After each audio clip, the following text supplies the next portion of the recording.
Hi everyone, my name's Kim and this is my cozy little corner of the world, and we're gonna make beautiful things today. And as Jake just said, we're gonna have an art show. So welcome Jake, welcome Cupie, and anyone else who tunes in. I promised, I promised a few people that I would show some of my old work. So I'm actually gonna I grabbed a whole bunch of stuff. I'm gonna bring stuff over and then I'll probably thank you, Cupie.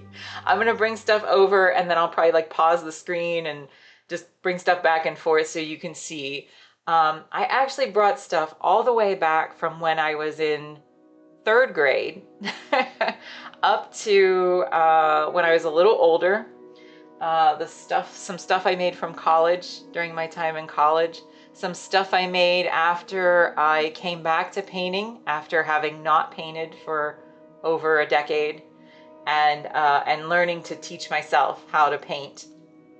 And then when I transitioned from oils to acrylics. So those are embarrassing, but anyway, I guess my hope for this is, for anybody watching, I want anybody who wants to be creative, anybody who has a desire to learn any kind of creative skill, including painting, but of course not limited. Hi, Carl's Jr., so nice to see you. Anybody who wants to learn any creative skill, to know that you can get better. You can get a lot better from where you are. And from where I am right now, I hope that 10 years from now, I'm way better than I even am today. So you always keep growing and learning and teaching yourself over the years and refining what you do. And I think it's really interesting when you start to look at my stuff, we'll just see, that I've kind of come from this place where I feel like the stuff that I love nowadays that I make. And so we're going to show you some of the other pieces. We did this one on the stream in part, one of the ice creams. I'm going to show you some of my cookie pieces as well. And I think that those tie way back actually to the stuff that I made when I was a kid and to stuff that I made when I started coming back to painting. So here we go. First thing I'm going to show. So you'll just have to be patient. I have no idea. This entire thing could fall apart and look disastrous. So we'll just give it a shot and see. But this is the first thing that I ever won. This is my 3rd grade coloring contest for the month of October. And I added a lot of little things, if you can see in this, which was, and they laminated it and they said picture of the month and hung it up in a window. So I was very proud of this at the time. But I turned this into a picture frame. This was not drawn as a picture frame. It was just this image in the in the middle here. And what I did was, yeah, isn't it cute? Oh, so spooky. Thank you very much. Thanks, Carl's Jr. So cute. There were no stars in the sky, so I made the little stars just by drawing empty space. And so there's like some cute little things in here where I'm like, oh, okay, I totally think like that, right? You know, like even like the tree, I thought if I make the tree, if I want to have a dark sky because it's night, then I'm gonna have to leave some space around the tree so that you can see the branches, because otherwise they would blend in. So just things that I guess I thought about when I was a kid. So let's get a little bit older. So I wanted to be an animator. That was one thing I wanted to be when I grew up. I also wanted to maybe be a matte painter, which is the people who make the backgrounds for movies, things like that. I really loved Muppets. I really loved Disney. So when I got older, I made things like this. And so this was my little picture of Jim Henson with all of these little things. I don't think that I copied this directly from something. Maybe I did. I don't think I did. I think I copied pieces of it together. And this is on cardboard and it's just charcoal on cardboard. So I am very surprised that this has survived, honestly. So yeah, so that was when I was a bit older than that. And then when I went into high school, I really wanted to be an animator. And so I would do these, I would copy the cells. I would copy the animation things. These are colored pencil from when I was in high school. Yeah, I know, right? The cardboard held up really well. That's crazy. When I was young, I didn't really have a lot of money for art supplies, so I would just draw with whatever I had. So that Jim Henson one is literally sidewalk chalk on top of a piece of cardboard. So you just make art with whatever you had. There's one I did of Jasmine. So again, whenever you know, these are probably like around 10th grade, 9th grade, 10th grade, something like that. And then here's one I did. This was stippled, so so all little dots, right? So all little dots. So anyway, so I really liked things that were colorful and, you know, anyway, just fun things. But I was always kind of a daydreamer. And now I'm gonna pause the screen for just a second. That's a large stippling piece, yeah. So again, probably, I don't know, probably like 10th grade, something like that. And I had a lot of patience. So I'm gonna pause the screen for a minute and I'm gonna grab some of the stuff that I made in college, okay? So just hang on one second.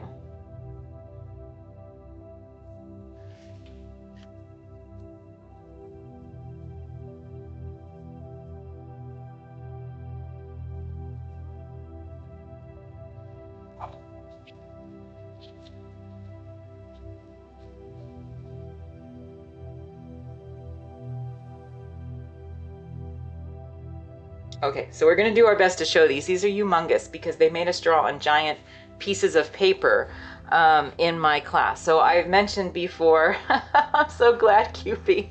I've mentioned before, you know, so when I grew up, you know, or when I started to think about what I wanted to do, I decided just to pursue art. I decided that I was gonna pursue just getting a bachelor's degree in art.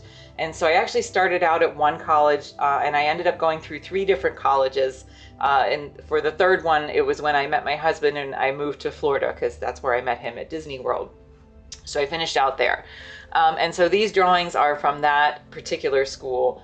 And I have no regrets about that path, but I will say that I'll just show you that the work that I did there, some of it had good lessons, right? Some of it had things that you want to take with you, and some of it really defeated me because it made me feel like everything that I had done and dreamed about and all of these colors and things that I wanted to create with very imaginative things was wrong. That's what I felt like I was taught. Now, maybe I was just too young and went into college with a mindset that I feel was maybe not mature enough to understand what I was supposed to be getting out of it, if that makes sense. So anyway, so here's stuff that I drew in college.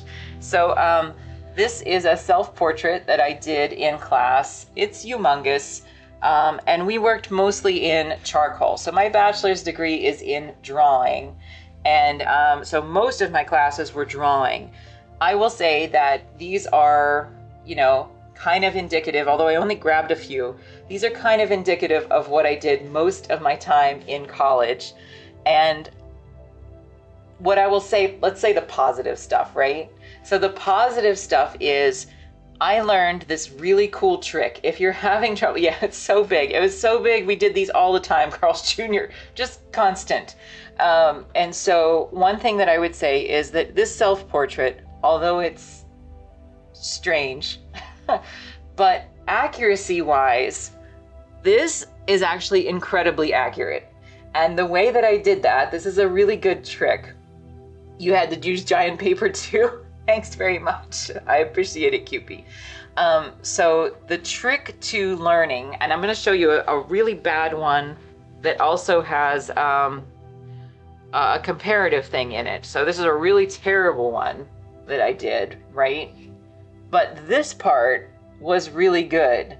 And so the difference was, this was me in a mirror. And when you try to draw something from a mirror, as opposed to straight on, it tends to make you more objective. Kind of like I always say in here, the reason I turn my paintings is because I want to make things more objective. So the reason that my profile is in this, the way I was able to draw this self-portrait, was having two mirrors. So I put my reflection into one mirror, and then that reflected that into a second mirror. So that was one thing that I learned in school that was really great, actually, and will help you to get very, very accurate self-portraits. And you can certainly use that for other tricks as well, but it does make you much more objective in seeing the shape, even this little part of my chin that I hate. Yeah, so it made me much more objective. So yes, definitely try that for yourself if you're lousy at drawing self-portraits like I was when I started. That is definitely a way to improve your accuracy. So, you know, we used to do things like, let's see here. So here's just like an ink drawing, and you know, it didn't really hit me until many years later. This is just like a ladder in a room. I guess we were learning sort of, I don't know, perspective. I don't know. But you know, it didn't bother me until much later that they were very intent on putting things like cow skulls in my still life setups. Like, I'm not really a cow skull kind of gal, right? That's just not my thing. So you know, things became very dark and very like, you know, anyway. So yeah, so the college years were questionable. And what it did was, again, it made me feel like everything I'd been doing or thinking that I could do was wrong, and that to be a fine artist, I somehow had to make everything dark and brooding, and that just wasn't me. And so I came out of school, and I did get a job as a caricature artist at Disney, and a silhouette artist, and I did that for maybe a year and a half, something like that. And then my career path took a different turn. I've heard many people say art school sometimes sucks the love out of it. Yeah, I mean, I think it's probably not everybody's experience, right? But what I guess you can do is, if you go to art school, if you go to study, understand that how do I put it? You should be in the mindset of, I'm the boss, and I'm going to go in and I'll listen to everybody, and I will learn the lessons that I need to learn, knowing what I want to apply to me, as opposed to opening yourself too much to be molded. Does that make sense? So I did it. I did it with, I think, again, this perspective where I thought, I'm going to go in and I'm going to learn how to draw, and I'm going to be able to draw all these things that I want to do. And their methods were different, and not everything was applicable. Their vision was different. And I don't know if you can see, you know, all these little lines in here. This was like their style. It was like the style of my teachers. They called it point to point. And so it's not something that I kept. I understand what they were trying to do. Left school, good job at Disney, no big deal. Technically, I was a third-party cast member, which meant I didn't directly, well, I did work at Disney briefly for under the Disney name, but the caricature artist and the silhouette artists are, we're actually a third-party company that comes in and contracts with Disney, Jake. So, but I did, you know, get it was a really wonderful experience. Like, I look back on that, and when I was doing the caricatures, especially, but the silhouettes too, just, you know, to go into work every day, and have that kind of weird magical experience. It's a really beautiful thing. I do wish everybody would get a chance to experience that kind of thing. I especially loved if I went in early or came home late, because the parks would be empty and the music would still be going. And so it was a beautiful, very peaceful thing to walk in. And at Animal Kingdom, where I did the caricatures, I did it back by, I don't know if you're familiar with Animal Kingdom at all, but there was the dinosaur ride, which just recently closed actually, and my caricature stand was located right in front of the entrance to the dinosaur ride. And so so where I parked was just this kind of very close parking lot, and I would simply walk, I don't know, like the equivalent of a couple blocks, like through the back, and just pop out where my little stand was. And it was this quiet little corner, just that attraction, and there was a restaurant across the way, surrounded by mostly trees and a couple other really great artists, and we had a lot of fun there. So it was really nice. That was a lot of fun to do. And when I did the silhouettes, that's when I worked at Magic Kingdom, and that was a lot of fun because I got to see the parades every day. I got to see the day parade every day. I got to see the night parade every day, and it's just, it was magical being in that. No, don't get me wrong. It's hot. It's crowded. There are downsides to this, but yeah, like I loved being on Main Street and being able to see the castle and being able to just, you know, work right next to the buildings, which I always thought were so beautiful on Main Street. And usually when I worked the later shifts, that was typically, yeah, it was a very unique work experience, QP. When I worked my later shifts, that was typically, and I don't know why, but typically over on the other side of the park that was in what's called Liberty Square. And so I had a different outfit to wear. They were both really like 50-pound dresses. They were terrible, terrible for the Florida heat. They do not make them wear that anymore, by the way. But yeah, so I would work over in Liberty Square, and I just remember it was this perfect viewpoint to see the parade, the night parade, which was called Spectro Magic. And it would come by every day, or every night, and nobody wanted to get their silhouette cut when Spectro was going on. So I would just get there. I would just be able to stand and watch the parade at night. And if you ever Google it or look for it on YouTube, there's lots of videos of Spectro Magic, best night parade ever. So amazing. And yeah, so I mean, I got to see it dozens and dozens of times. So I'm very grateful for that. So yeah, there's a lot of you know, really beautiful things about that. But then, you know, my life kind of took a turn, and it's very low pay. It's very low pay. So I would have to, you know, the silhouettes, I would literally cut. I should have brought my silhouettes down because I do have some of those too. I still have the scissors that I used to use for them too, which are surgical scissors actually. But the silhouettes, you would have to cut. To make like a decent wage for the day, you'd have to cut 100 of them. It's really hard to do, to cut 100 silhouettes with this little pair of surgical scissors.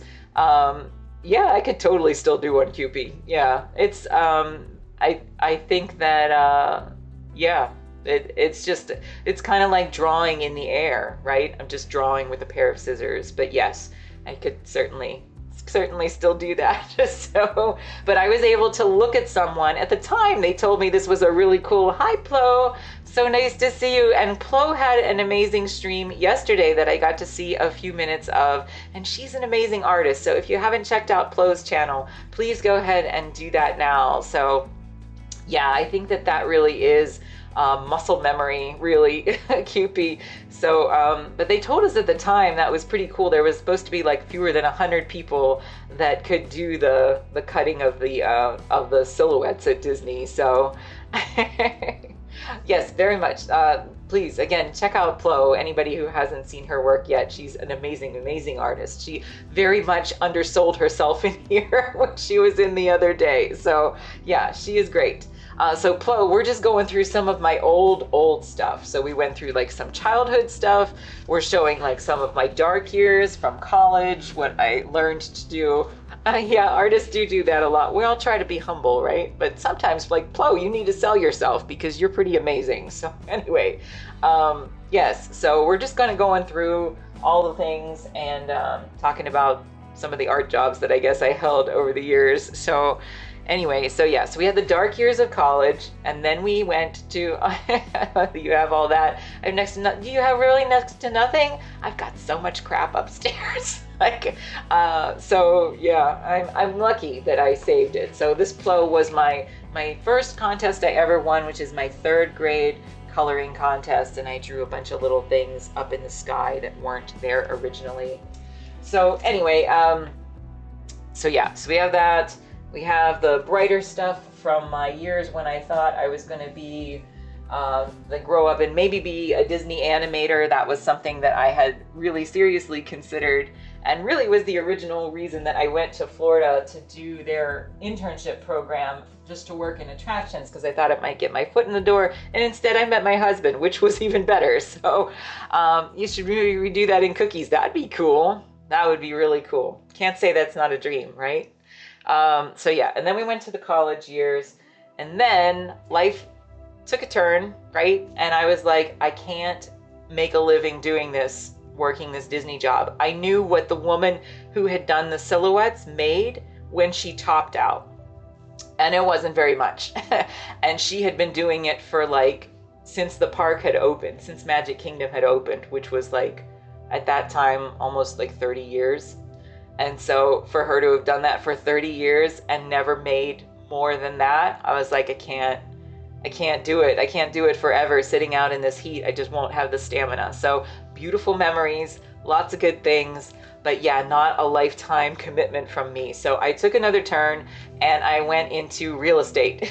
And so I spent several years working for a builder. I went and got my license and worked for a builder that developed new homes. And I thought, okay, this isn't super, this isn't really what I want to do, but what can I do on top of that? And so I started taking some extra classes. So I took some extra classes in interior design, interior architecture, actually. Took some classes online, took some graduate level classes in art business, and eventually I left that job and I picked up some freelance writing at a local newspaper. And the newspaper was in the town of Celebration, which if you've never heard of, you're such an inspiration. You're so sweet, Carl's Jr. I don't know about that, but I appreciate it. The newspaper was in the town of Celebration, which was the town that Disney started. So again, you can Google it, and it's a really interesting, very unique place, let's just say. And so where there's like normal small town stories that would go into a newspaper, that's not what happened in Celebration. Celebration was full of all of these people from all over the world who had power positions. They were military leaders, they were inventors, they were writers and artists and educators, and just crazy things happening. And they all lived in this same little town and did and so it's a very unique place. It's just a very unique place. So I did that, and then after about a year, maybe even less than a year, I thought I really want to get back in the arts. And so I I started to think, okay, I have some writing experience. Maybe I could start writing about art. So I started Googling. That's my favorite tool, right? Started Googling, and I found that there was an art magazine that was located 30 minutes away from where I lived. So I just got brave. I wrote them a letter that was unsolicited, sent them my resume, and said, I would like to come work for you. And it was an art magazine that was supposed to help other artists to manage their professions. So what a wonderful example of never letting your passion die and always pushing to grow and learn. So you're so sweet, Carls Jr. Thank you very, very much. I really appreciate that. Very, very kind. Um, so I went and I interviewed, and they told me they had been looking for an assistant editor, and they hired me. And so I was there for 5 years. And I took that job really seriously. You're so sweet too, Cupie. I took that job really seriously. So the magazine was called Art Calendar, and then we changed the name. I got promoted to the editor. The editor left. I got promoted to the editor, and then I eventually took over like the whole magazine under this umbrella of our larger company that we were in. And so I managed like the business and the editorial as well. And so I had wonderful experiences there, and every day I got to look at lots and lots of art. And we would occasionally go to trade shows where we got to see new materials and meet all the manufacturers of everything. And but I always got to seek out artists that I loved, and I got to interview them. And so I just kept thinking, like, okay, if I want to be an artist someday, because it's always in the back of my head, right? If I want to be an artist someday, what would I ask? Who would I ask? And so I just did it. So you can find some back issues of that magazine on eBay. I think it was purchased at one point by another company, and it's not published anymore. But for the time that I was there, it wasn't super small. I had like 15,000 readers, and we were distributed in most major bookstores. And so yeah, it was a great experience. I got to talk to lots and lots of artists, and I got to basically try to learn everything that they did, things that they learned about how they built their careers, and things that they learned about how they managed their lives, and things that they learned about how they did their actual work. So super great experience. And then in the last year that I was there, I was like, life is really short, and I want to learn to paint, and I am not good at it. And so how am I going to learn? So I would wake up every day an hour early at least for work, and I would paint in the morning, and then I would come back home and paint at night, and I would paint on my weekends. And I started buying lots of books, which are still on my shelf here, and reading through those and watching lots of YouTube videos and just practice. And I was painting in oils at the time, which I had never done before, but I thought that serious artists were working in oils at the time. Now I just work in acrylic. But I did think serious artists worked in oil, and so that was what I did. And I did that for a little over 6 months.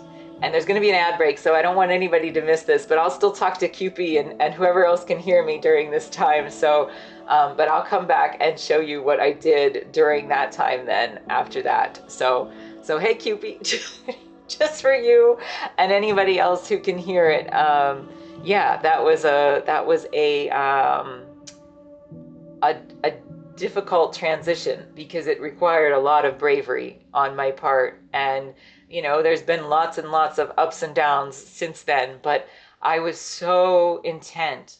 I was like, there's got to be a way that I can learn how to do this and not suck because I can see all these other artists, and I know that it's in me somewhere. So I just set my mind to it, like that I was going to do it. Now, maybe I didn't know if I was going to be able to make a living at it, but I was like, I'm going to learn, because I don't want to just let my whole life go by without learning the skills that I just know are there if I just practice. So that's what I tried to do. And yeah, so I'm going to show you next the things that I did during that time. So we'll just go ahead and bring this over. I'm going to bring it right here. So this piece here, maybe I'll put it in front of me. Maybe that's easier. that better? Can we see that way? Maybe that's better. Okay, so everybody's back, right? So when I was when I was at the magazine and I said I was waking up an hour early and painting at night and on the weekends, this was actually the first painting that I taught myself how to paint oils on. And the first big one. I did a few practice ones that were small, but this one I call, I'm gonna move it over here just so you can see it just a little bit larger briefly anyway.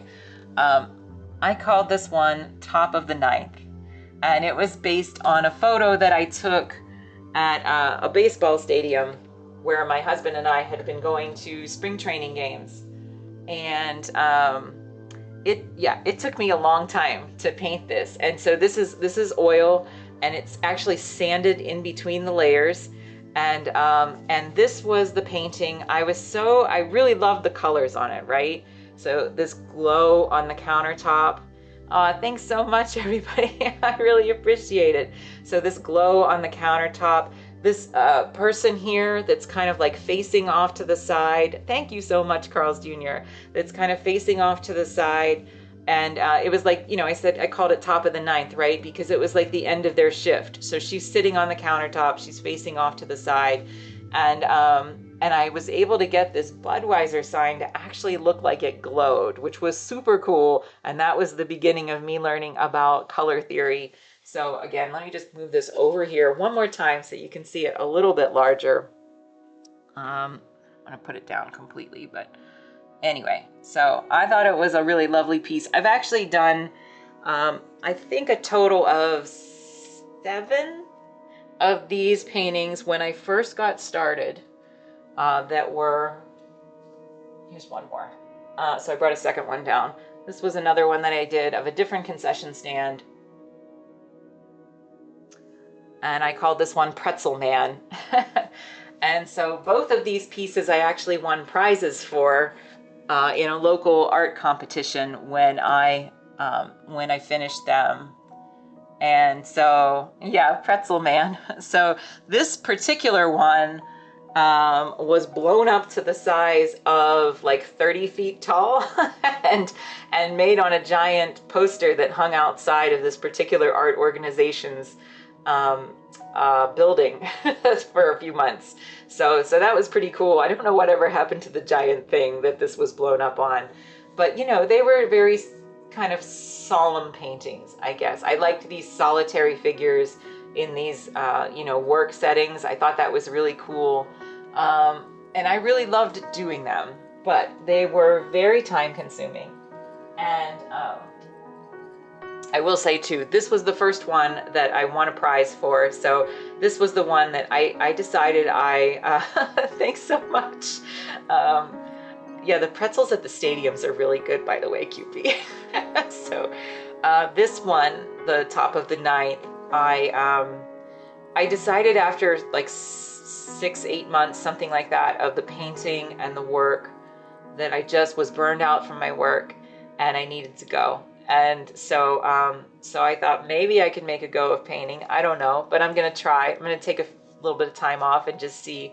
And so I entered this into the local competition and I won second prize. I won second prize, and it was like $800, I think, that I won. So I was so proud of this at the time. And that was really, I guess, the first money that I got for art. Can you possibly show the Top of the Ninth? Yeah, of course. So this was like the first money that I won, was for this one. So here we go. We'll show it over here, and then I'll show it in front of me too, so you can see the whole thing. So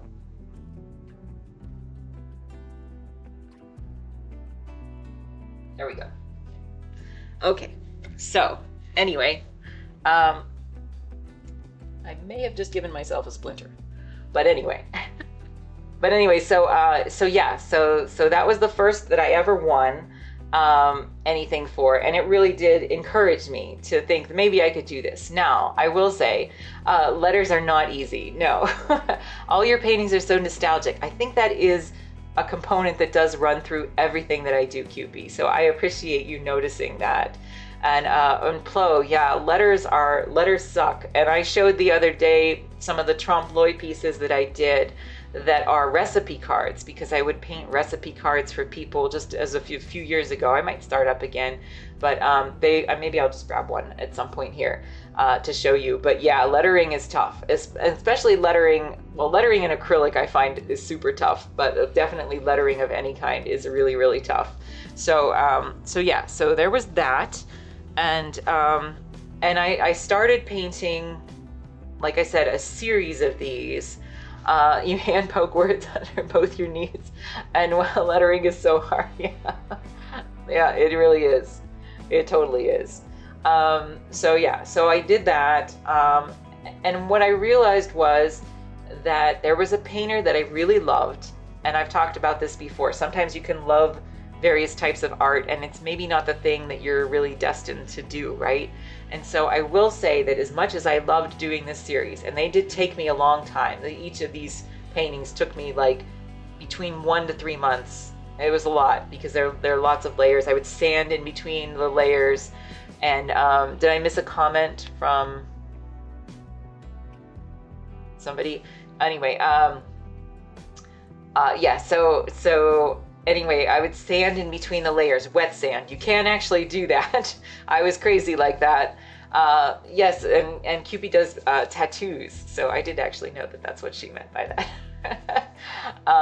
Yeah, so anyway, they took a long time. I tried to make a go of it with some prints because I was like, I don't know. I didn't feel like I was ready to ever get a gallery or anybody or sell my work at the price that I needed to be able to make up for my time. So I tried to sell some prints and I just had a hard time with it. So what I did was, well, and I should say this, I also started to have a hard time. As much as I like doing these, people started yelling at me for when I would take photos out in public. And I'm like a pretty thin-skinned person in that light. And so, so it became just stressful for me to try to get new reference photos to do. So I was like, all right, what if I just try to paint stuff at home? Then what do I have? What do I have in front of me? So I started doing still life, and yeah, that's really, it was stressful. So I didn't like getting yelled at. I was like, it wouldn't bring good memories for my art. But I also want to say too, that part of that I said, was you can like different types of artists and not, yeah. So you can like different types of artists and not necessarily be, that's not what you're destined to do. So there's an artist named Max Ferguson who does really amazing paintings of people, like solitary figures in kind of settings. And I think I was trying to, maybe not even consciously at the time, but trying to emulate him a little bit. And so, I had to figure out what my own voice was. So I also wanted to figure out how to become a better painter. And so I wanted to figure out how to up my skills better, faster. And so the way that I started to do that was to switch to being a daily painter, which again, I've talked about on here before, was to focus on small pieces and try to get them done quickly, in a day or two. Sometimes I would take 2 or 3, but I wanted to try to up my skills. So I started painting small still lifes of things that I found around my house. And the most common thing was food, because I could stage it pretty easily. I could change the lighting. I did paint a lot of board games and things like that as well. So whatever I had, I painted like some kitchenware, some antiques, things like that. And I would just paint them, and I was painting them in oils. And then the oils started to, I started to feel like the oils just weren't doing what I needed them to do. I worried a lot about drying time. And so, and I did really love actually being able to paint with these layers that I did on these really long paintings. And the oil paintings, the daily paintings that I was doing, they were just blended. They were just blended flat, layers of paint. And so I was like, maybe I should switch back to the acrylics, which I did practice a little bit with when I was in college, because I might be able to layer them and I might be able to get something that's more luminous like these ones. And so I started to switch to acrylics, and boy, did that suck. So I'm going to show you some of my early acrylics, and these, I hope, are the most encouraging thing for anybody who thinks that this is too hard. If you think these are too hard, that you can't get here, I'm just going to put these up here. If you think you can't get here, I'm just going to show you what I did on my first acrylic paintings. Okay, so this is very, very early on when I started to switch to acrylics. Oh gosh, now everybody's coming in the room. They want to see my crappy acrylic paintings from the very beginning. Okay, so welcome everybody. If you haven't been here, I am showing all of my progressive art throughout my years. These are the things that I do currently, and I'm going to show you the actual things that I do most currently right now, but we're going to show you my crappy acrylics. So here's one. This is one of my first acrylic paintings, and I was just simply trying to get the glass to somewhat, I don't know, reflect the light appropriately. You can see there's like bumps. And funny you mentioned that. When I got back into art a few years ago, I did a horrible portrait. I keep it on the wall as a reminder. Yes, and I think everybody should keep some of that stuff as a reminder. And I hope, again, that being in here, one of the reasons that I'm sharing this crap is because I always say that I want to live in a world full of artists, right? So what I mean by that is I want everybody to feel empowered to know that the things that are in your head, the things that you dream about making, that if you are persistent enough, you can totally do it. It just takes time and practice. So I am going to show you, to go from this, I'm going to show this again real close up. This is lousy. To go from this to this, that took me about a decade, but and also much faster on these now, by the way. But yeah, so, I knew nothing at this point. So again, I really didn't have, this is after a degree in art, by the way, and I did not have the skill set. So what I had to do was, again, as I said, when I started doing these paintings and came back to painting, I had to go back, and I'm just going to go through these honey jar. I had to go back and start researching more and practicing more and trying to figure out how am I going to up my skills as an acrylic painter. And so that just took lots and lots of time, practice, lots of paintings, even design-wise, like this is pretty lousy. So I was trying to experiment, but I was like, okay, I'm gonna, do something fancy and make this go off the edge. And so I can try now to see like some of the things that I did. The honey jar is so cute. Would you like it, Carl? The big, yeah, these are pretty lousy by comparison. Maybe it's hard to see on the stream, but these are like little ones on canvas, and oh, that's very sweet. I guess maybe I'm too hard on myself, right? I probably need to be more kind. You can see the blends are less blendy in the older stuff. That's right. That's exactly right, Plo. Like this is me struggling to figure out how to paint. And so like when you say they're less blendy, it's because I don't blend anymore. I just build lots of layers. So this was me trying to be what I thought other acrylic artists were back in those days. I thought that I had to figure out how to blend my paint and somehow make them behave like my oil paints, and I didn't. And so these are, you can definitely see how much you've mastered the use of acrylics, but they're still very good. Thanks very much. I appreciate that. That's very, very kind. And I guess, for maybe short, small paintings when I was getting started, they are okay. I would say the honey jar is probably the most successful of that time period. And then I remember I did this one too.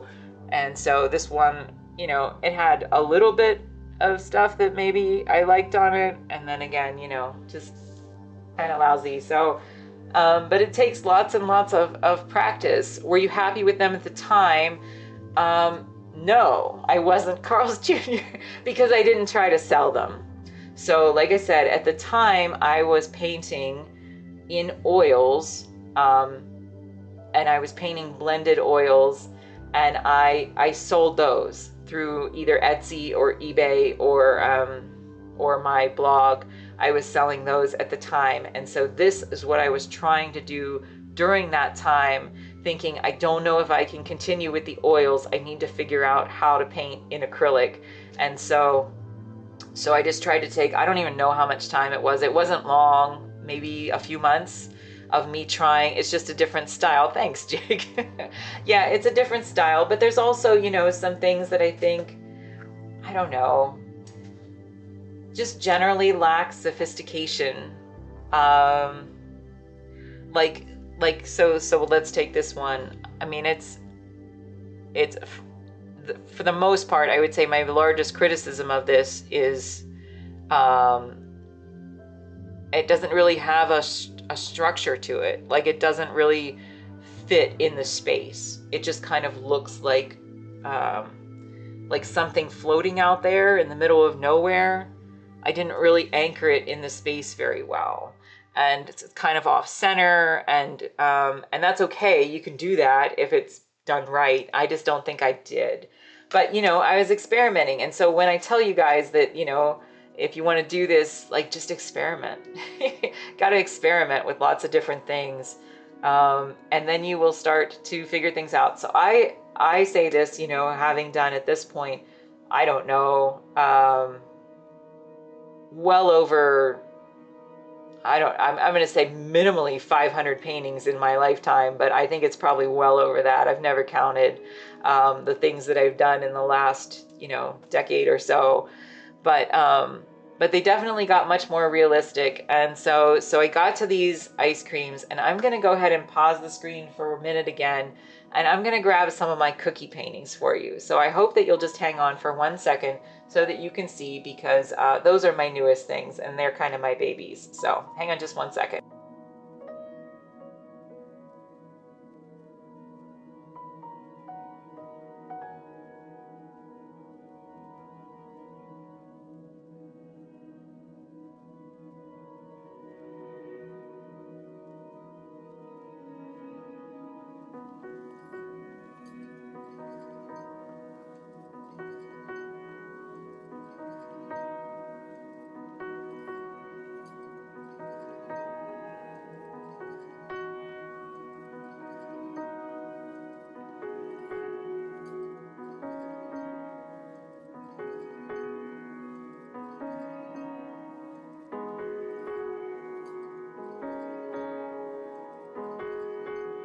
So I'm just going to kind of lean over this, and I can't really hold it in front of the other camera because I don't have enough space.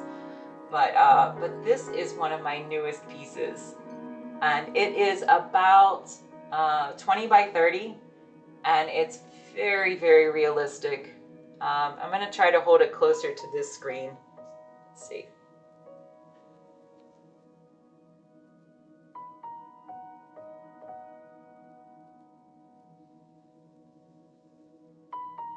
So I can't really bend this around the other side. What you see is always the refined, but what people forget is the nitty gritty and crappy. Yes, that's right, Flo, exactly. Hi, Solar, it's so nice to see you. And thank you, Curls Jr. Yeah, so I feel like this is me. And Solar, you got a new 15 stream streak. Thank you so much. And yes, good evening to you too.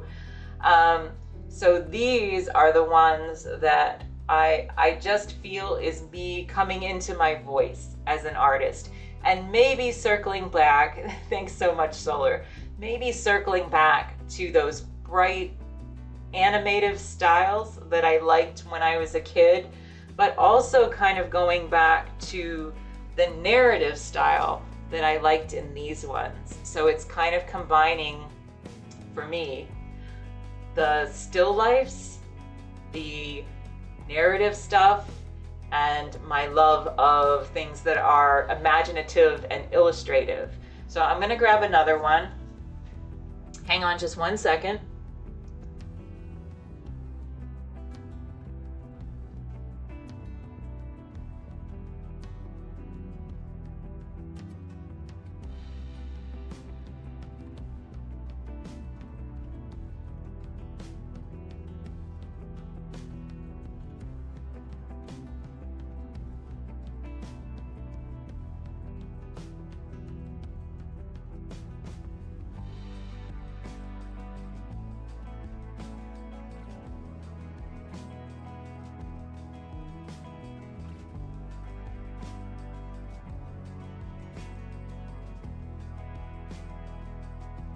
Okay, so then this is one of the first ones that I shared online last year, and it was the first one. I'm going to sit down for a second. This was the first one that went viral for me. So this one got about 430,000 views on TikTok. And I was so proud of that because it reached so many people, and they learned, and they all, I should say it this way because I'm closer to the microphone here now. This one reached about 430,000 people on the first video. I also had a subsequent video of this one that reached somewhere around 200,000, and then a third video actually that also reached around 200,000. So yeah, so people really thought this was quite magical, and I would encourage you to go over to my TikTok. You can see the close-up video of this, and it tapped into something that I think made people feel connected to it. So anyway, that was one of my favorites. It's in the trompe-l'oeil style. I realize I'm a little small on this screen, but it is in the trompe-l'oeil style. And so this is based on one of my cookie models that I built in real life, and then painted a replica of. So I'm going to show you one more, and then we'll move on for the day. So hang on just 1 second again.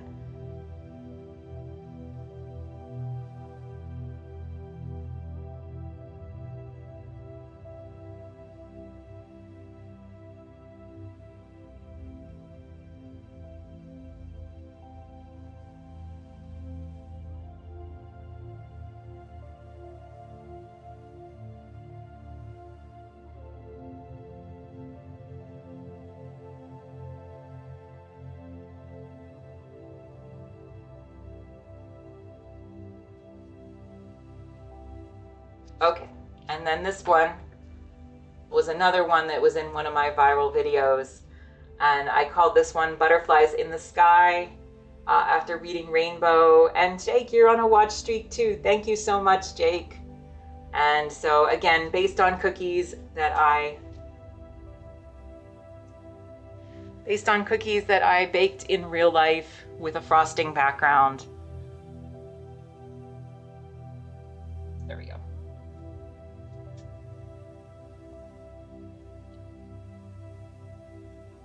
So looks very flat, or it looks very textured, but it is very, very flat.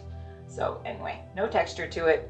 And anyway, so those are some of the pieces that I did. I've done about, what have I done? Like 13 in all from this group. And so I like that I have these, and I have my more traditional contemporary still life that I can kind of balance the two groups out and work on both. So anyway, so that's where I'm at. I'm gonna just go put this down. So hang on 1 second again.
Okay, thanks so much, guys. So anyway, I hope you enjoyed that little trip through all the things that I make or have made. And yeah, I guess I'm right now at a point where I'm just starting to feel like I have a skill set to be able to paint, maybe not everything that I can see in my head, but I have a skill set to paint a lot more than I used to. And so it boosts my confidence in that way to be able to do that.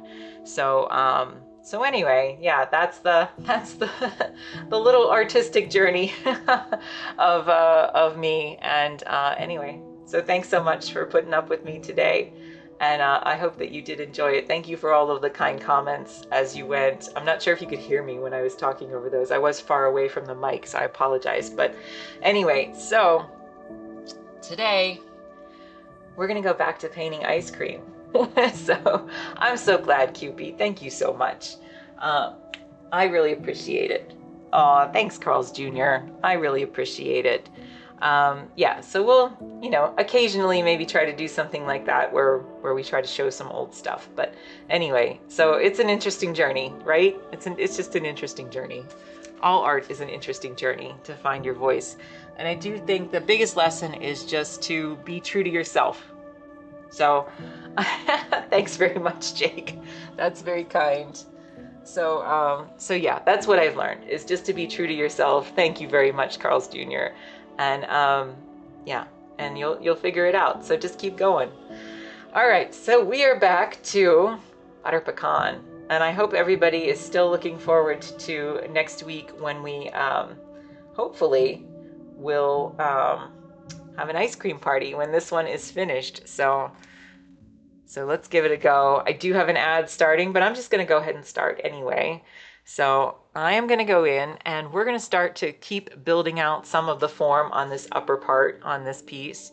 So I'm going to go and grab my medium, and I look at this and I feel like I still need to work on some of my shadow areas and go back into those. So I'm kind of, again, 2 steps forward, 1 step back, but that's where I'm at on this piece. So I'm going to have to do that. So I'm going to just zoom right in over onto this section here and just see what I can do. So I'll see you guys back in a few seconds after the ad. And Cupid, you're still here. So I know that you'll be able to hear me, and anybody else who can. So I'm going to go ahead and mix up some of this kind of a lighter shadow color.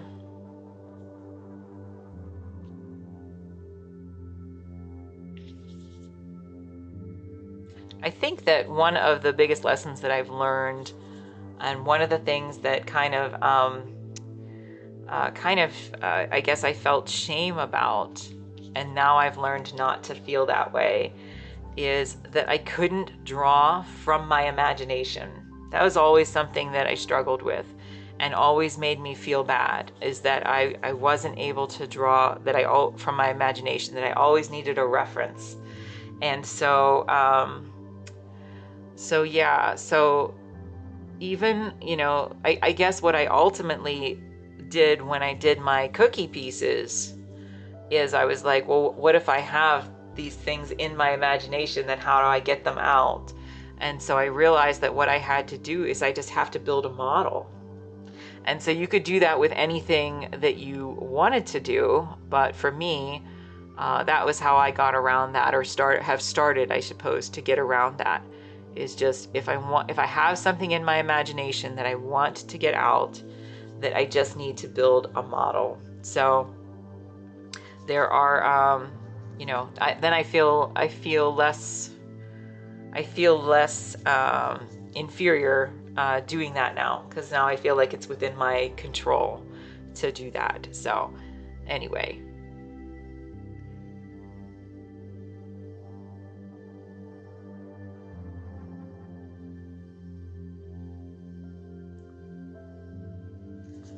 Anyway, thank you all to all of you for hanging out with me today, and for putting up with my craziness over here. I was not sure how that would go, but yeah, I appreciate the very kind encouragement from y'all. And I was just saying on the break that I always felt some kind of shame because I couldn't draw things from my imagination That was something that I very much struggled with. And so what I've learned is if I want to create something like my cookie pieces or whatever that is an imaginative piece, that I just need to build a model. I need to build a model. And if I have a model, I can photograph it and I can use that as my reference. So not being able to draw from my imagination, which again, I really admire people who can, but it's something where I just have to accept that that is not in my wheelhouse, and I'm okay with that. I have to be okay with that, right? And so it doesn't stop me anymore, where again, years ago, I would say I felt some bit of shame for not being able to do that. Because again, it's very, I suppose this happens in anything, right? You think that's a hard thing. I struggle with not being able to draw from imagination. Yeah, I mean, I think Plo, that there are some, what do I want to say? I don't know if I'm going to call it, I'm not sure how to word this. There is some of that floating around in the arts, just for whatever you do, making you feel like you're just not doing it right, or you're just not doing it good enough. And so not being able to draw from imagination, that is something that I always felt like, well, if I can't do, I used to feel, if I can't do that, then why am I bothering? I honestly used to feel that way. Why am I bothering? And so it's taken me a long time to get around the fact that I am, or get return to the fact that I like painting still life. I like painting still life in, traditional still life. I like painting it from my imagination, but I have to build a model first if I'm going to do something like that. And that doesn't take anything away from the people who are able to do that and able to create things directly from their imagination. But I don't think that people like us, Plo, because Plo is a great realist artist, I don't think it should make us feel bad that that's not what our focus is. So I think it's in part due to when you're doing realism, you get the human photocopier comments, which gets to me. Yeah, I understand that. And I empathize because I think that, people, let's say it doesn't take many people saying the same kind of bullying kind of comments to start to make us feel bad, like one by one or as a group. And for me, I like my method of painting, which again has all these layers, because when you see my paintings in person, they're very luminescent. You can see the light move through the paint and bounce back at the viewer. I think that makes them unique, much more unique than, as you said, a photocopy of anything. I do think that's hard to explain to people, and so I think at this point in my life, I do the best I can, and for anybody else, then I just block them. So I do, and so I think that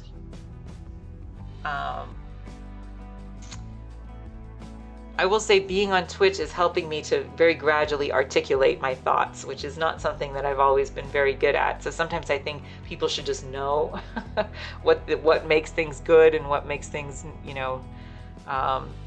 interesting that I do. But I do have to learn to articulate that a little bit better. And this is definitely not a photocopy. None of my work is a photocopy of anything. You should be able to, when you look at a painting, even if it looks real at a glance, when you get up to it, I think you should be able to see that it's human made. And I think that's part of the magic, knowing that I can make something with this and this little bit of paint on my palette, right? That's part of the magic. So it's also part of the reason why I think showing it on here is interesting, so that you can see that it is an entirely human process. you should, I think, or at least for my paintings, I want people to be able to not just see the human part of it. I kind of want them to be able to feel the experience of what the painting was to put together. I think that takes us out of the kind of digital rut that maybe we have all kind of fallen into. I want you to look at this really close up. I want you to see all of the marks that I make. And I want you to then take that experience of viewing this close up like that and apply it to the things that you see in your everyday life, where you start to notice little things. So I think part of it for me is trying to make my art, it's entirely fair. I think part of it for me is trying to make my art purposeful, as opposed to just an exercise. So I think a lot of the things that I did when I was starting to learn to paint was an exercise in trying to learn, how to use my medium, how to use my, how to apply the paint, how to create structure, whatever. So, and it's not that I still don't use those. Certainly I apply them in everything, but my art has a purpose behind it. And so yeah, so for me that takes it to a whole other level. So if I get a comment like that, like, oh, it's just like it's like, why bother? It's just like a photo. First of all, I'll block you if you say that. But I do try to help people to understand, if it's kind, if it's done in a kind way, then I do try to get people to understand. Kind of like when I was having people accuse me when I was doing the cookie ones of saying that it was AI, right? The accusations were either that it was AI for my subject. In other words, they thought that I had generated an AI image and then just copied it. Or they just didn't believe that the painting was real. And so if it's done in a way that's gentle, where I think that someone truly doesn't understand and they're not trying to be snotty about it, then I will try to very gently either explain my process or simply show clips of how I make something. And so, that's, you'll win some battles and you'll lose some battles, but I think the biggest thing to take away from any of that is just to not let it defeat you.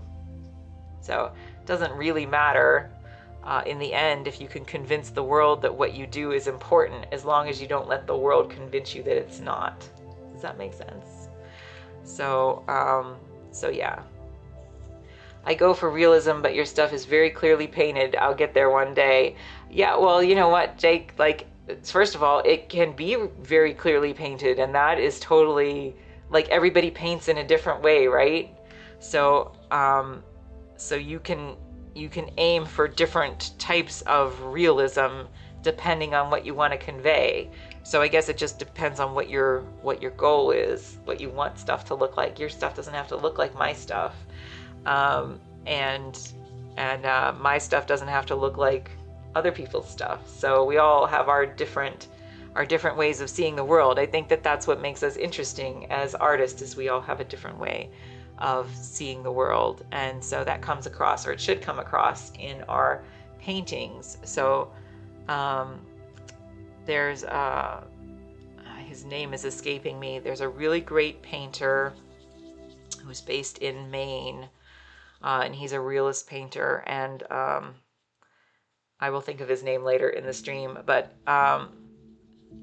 his paintings are very clearly paintings. Like, they're beautiful, and they concentrate more on light, and they're usually figures in various outdoor spaces, and so he concentrates a lot on light. You can see all of his brushstrokes. And that is totally acceptable, right? In some cases, maybe even more acceptable. It's much harder for me to explain to people why I don't have brushstrokes in my stuff than to show you my brushstrokes. So everybody's art is different. Everybody's goals are different, and I think that is okay. That is okay. So whatever I do in here, I don't want it to ever come across like I'm trying to say that this is the only way to make art, because I don't believe that. I think it's the only way for me to make art. So, but I think that everybody is a little bit different. So, and I saw your paintings, by the way, Jake, and it was very realistic, and you should be very, very proud of them. So we saw them on BlueSky, I believe. But Jake is also a really great painter.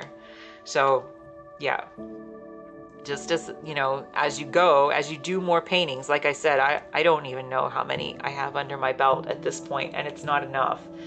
But if I have 500 minimum paintings under my belt, you know, I learned a lot from every one of them. And so I'll need to do 500 more before I can get it to the next level in the equivalent leap.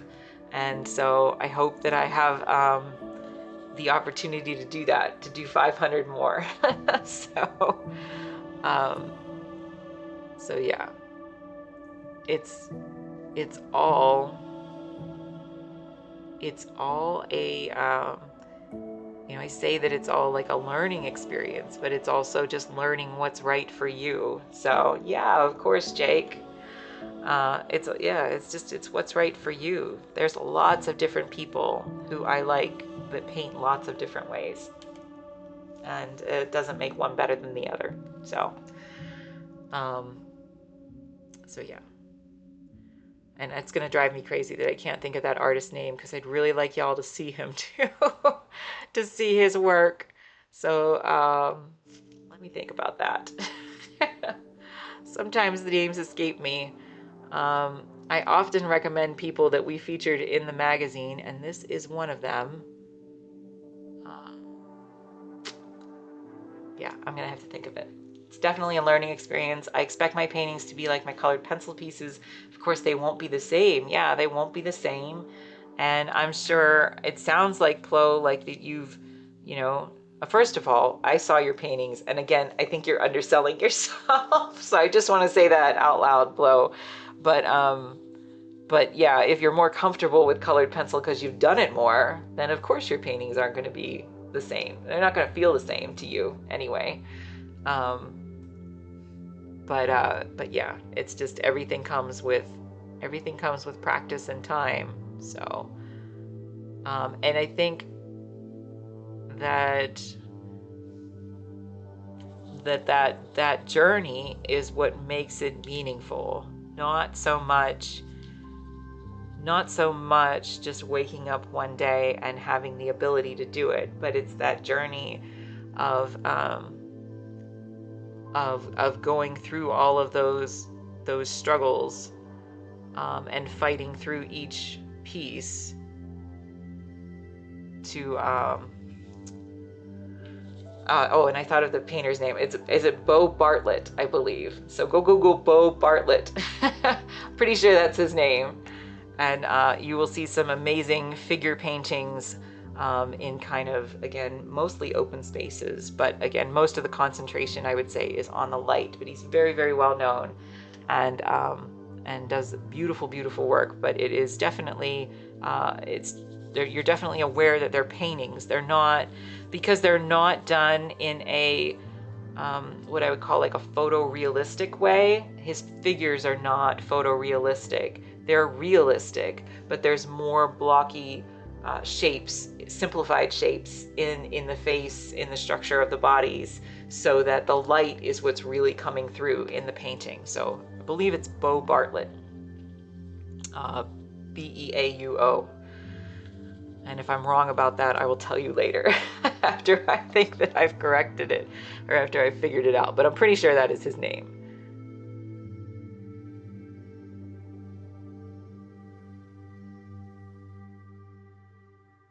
But yeah, lots of different ways to make art. And like I said, I hope that if nothing else, that you got out of that little journey. This is probably my most important lesson that I learned from all of that, and that I hope to share with you, is to just never let anyone shame you, or any institution shame you for, yes, thank you, Artist of the Day, Bo Bartlett, that's right. Never let any person or institution or group of people or whoever shame you either into thinking that you're doing it wrong, or that what you do has no value, or that you simply can't get better. And so I let that happen for far too long. So I'll just be very blunt. I let that happen for far too long. I let people make me think, and there's that wonderful quote from Eleanor Roosevelt that says something like, no one can make you feel inferior without your consent. But I did. I just, it wasn't even any person directly criticizing me. It was just a feeling that I got. I hope you really do know you have such a lovely way with words and such beautiful thoughts. You're very kind, Cupid, because I struggle with it. I appreciate it. That's very kind. Thank you. So yeah, I keep that quote in mind from Eleanor Roosevelt often, because I do feel like for a long time I was made to, again, either directly or indirectly, feel ashamed for the way that I made art, and to think that I was never going to get better. So just a lot of you in here are younger. Do not let that happen to you. Do not let that happen to you at all. Do not let anybody tell you that or make you feel. Again, they don't have to tell you directly. Sometimes it's just impressions from social media or reading or, formal education or whatever, that it makes you feel like you cannot get better. And when I show you this, compared to this, I want you to know that you can get better. So I hope that you take that away from this today, and just know that you can get better as far as you want to take it. Like, as far as you want to take it, as far as you're willing to take it. Now, does that mean that it's going to be easy? No. Does that mean that sometimes you may second guess your choices? Sure.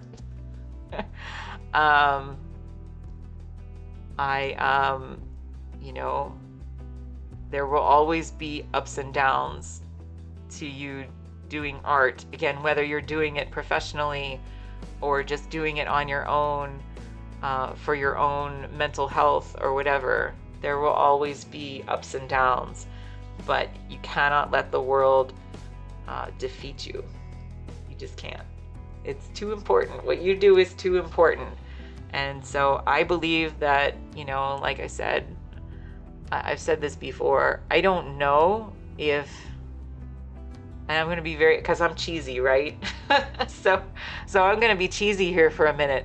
I don't know what impact my art in my lifetime will have, but I hope that at the very least, maybe somebody who is aware of it has that impact. Maybe it's one of you, maybe it's all of you, that what you do in your lifetime, that that it is worth working for, and that you will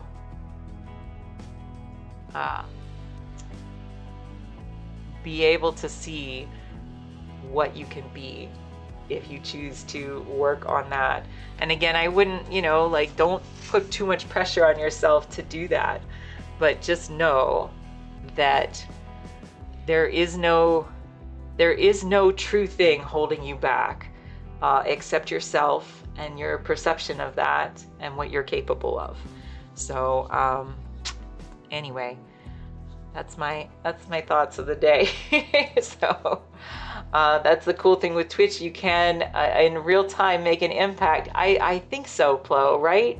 So I was just thinking yesterday again, and it was in part after I saw your stream, Plo, because what a wonderful place this is and can be. Twitch can be such a wonderful place, and I don't think people, maybe a lot of people in the outside world don't know it yet, but for artists, this is kind of amazing, because there's this amazing community of other artists supporting each other, right? We don't want anybody to fail. We want everybody to be able to, again, just be able to make what they want to make. And so just this wonderful community of artists that are supporting each other and encouraging each other. And we're all kind of learning from each other, right? And so I truly believe that that is, it's very heartening in a day when the outside world is kind of questionable right now, when so many people seem lost, when social media is kind of out of control, to know that this place exists where if you wanted to, like 24 hours a day, you could tune into a different artist all the time. You could pop in and out of everybody's stream. Everybody could be sharing stuff that they do, everybody chatting with each other. And like, honestly, like, what a cool world that is. What a cool world that is, and I hope it builds. So I certainly think this place is kind of amazing for that, if nothing else. And so yeah, I love seeing other artists on here. I love seeing people who are, just starting to stream like me, and people who've been on here for years and just continuing to it's just nice to have people who kind of have a similar perspective on the world. I think artists are the dreamers. We're the people who see, I think I said this before, I think we're the people who see what the world is and what it could be. So I think that's really nice to have us all, bouncing each other back and forth to our streams, supporting each other, sending our groups to raid each other. And so it's really beautiful. It's just a really beautiful thing. We've definitely carved out an awesome community, and people are so supportive. You don't find that on the gaming side. Is that right? I don't really know. I mean, we watch a few gamers because, like I said, my husband is a gamer of sorts, and so some of the people we find kind of funny. But yeah, I would imagine that's probably not like a super support. That's probably much more competitive. I've been streaming for 10 years on here. Have you really, Plo? Oh my gosh, you're like a veteran. Holy moly. Started out gaming, took a hiatus, came back to art, and loved the community. So nice. So nice. Yeah. I don't know. I think this is a really beautiful place. So I am I'm very surprised and happy to see that on here. But anyway, I appreciate everybody so much, though. I appreciate everybody being kind and supportive and encouraging. And like I said, I hope if nothing else, you take from this that whatever you want to do, that you will be able to do it. So yeah. But for me, I'm going to keep pushing because I'm never satisfied with the status quo. So I'm going to keep pushing myself to be better, better today than I was yesterday, better tomorrow than I was today. So that's what I keep doing. Flo, I can't believe you've been on here for 10 years. That's crazy. That's crazy.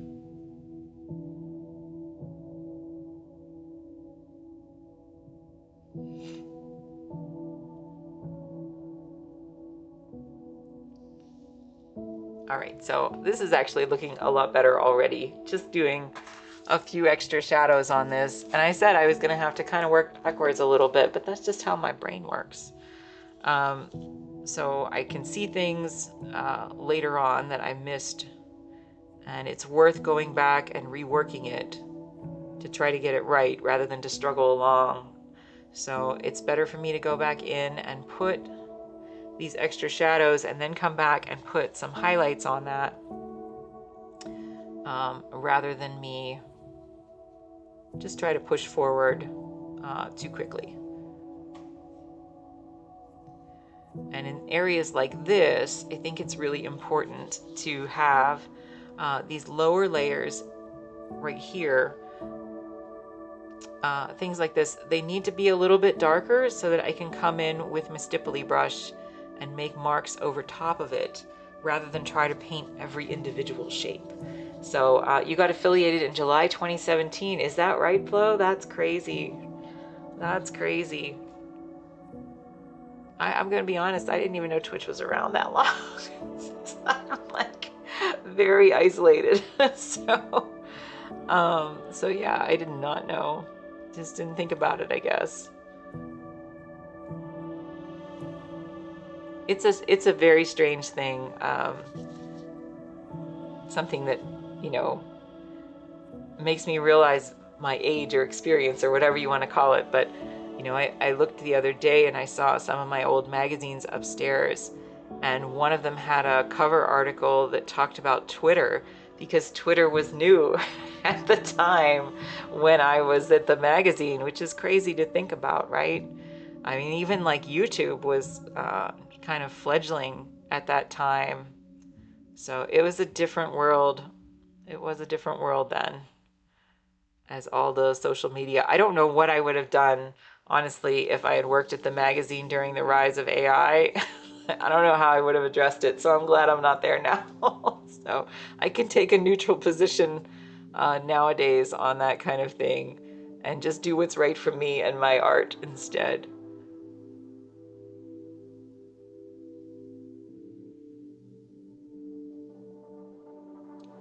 So I just want to make sure that I have, again, I'd rather have this be a little bit messy on this lower layer here and then come back and put, you know, some fixes on that. But that would have been interesting, I know, right? So I'm glad I don't have that responsibility now. Um, but yeah, if I put enough of these lower layers in and then can come back and rework my highlights onto that, it's going to be much better than me trying to do the reverse, which would essentially be me trying to make lots of shapes, little shapes.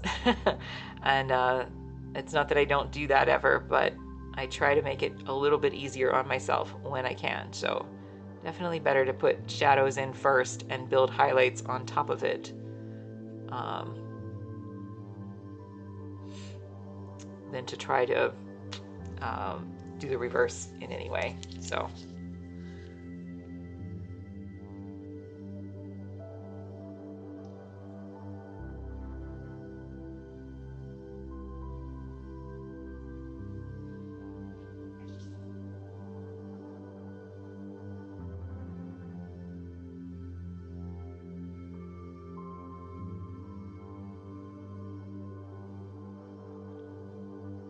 yeah, that makes it much, much easier.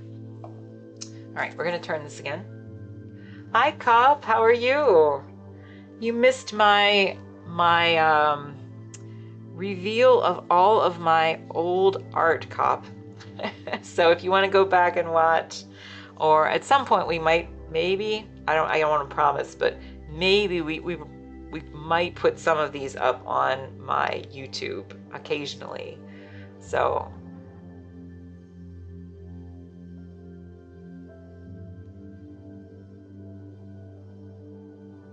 I don't know, we'll have to see, because I didn't I don't know how that reveal went for everything.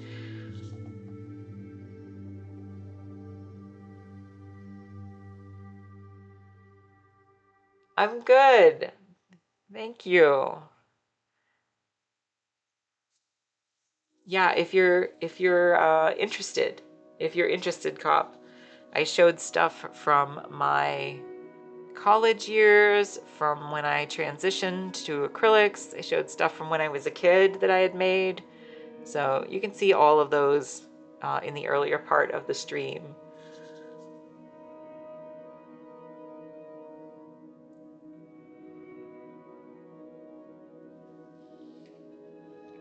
And today we're just going to try to finish this out. Well, not finish the whole thing, but we're going to try to get a good chunk of this done. Again, still sticking with our warm colors though.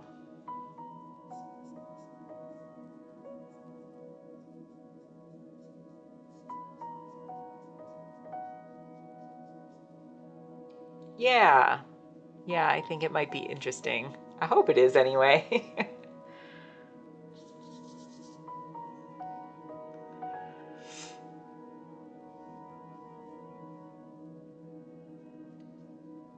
All right. I do want to switch to my other palette at some point, which I mean my other color wheel, that's the brighter one, but I think today I'm still going to stick with this one through the whole session pretty much, because I really still have quite a bit to refine in here. And I still have plenty that I can glaze back into with these colors, so I don't want to jump the gun too much.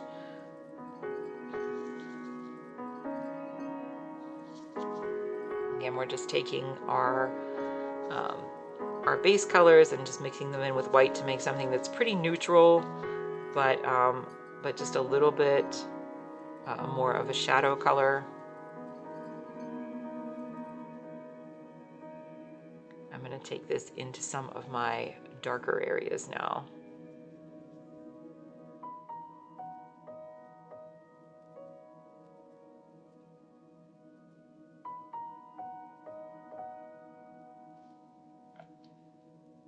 So again, like this area here, it's much easier for me to go in. This is like got all these little fuzzy pieces of ice cream in here. Much easier for me to go in with a darker color, and then I'll probably even circle back again with a darker color right here along the edge of this shadow, and then come back in later on and try to pull out these highlights rather than to do the reverse.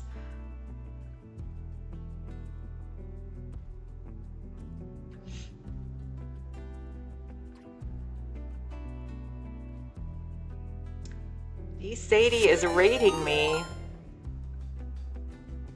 I have the little parachutes. Whimsical. Oh my goodness, so many people. Sadie, thank you so much. Thank you so much. So nice. Aw. So very nice. Thank you so much, Sadie. Welcome everyone. Perry and Sadie, thank you so much. Oh, it's so very nice. Welcome everyone. I really appreciate it. Oh, and Cupie, thank you for shouting out Sadie. Oh, thanks so much, Plo, for drawing attention to it. Whimsical, or Vimsicle. Oh my God, ice cream. Yeah, we're painting ice cream today. So thank you so much, everybody, for coming in. Janica, it's so nice to see you here. Thank you so much. Welcome, everyone. So nice for Sadie to raid today. Thanks so much. I appreciate it. We're still a little early on this one, but we're getting there. So thank you so much. Welcome. Hi, my name's Kim, and I'm so excited that you guys are here. Perry, can I eat the ice cream?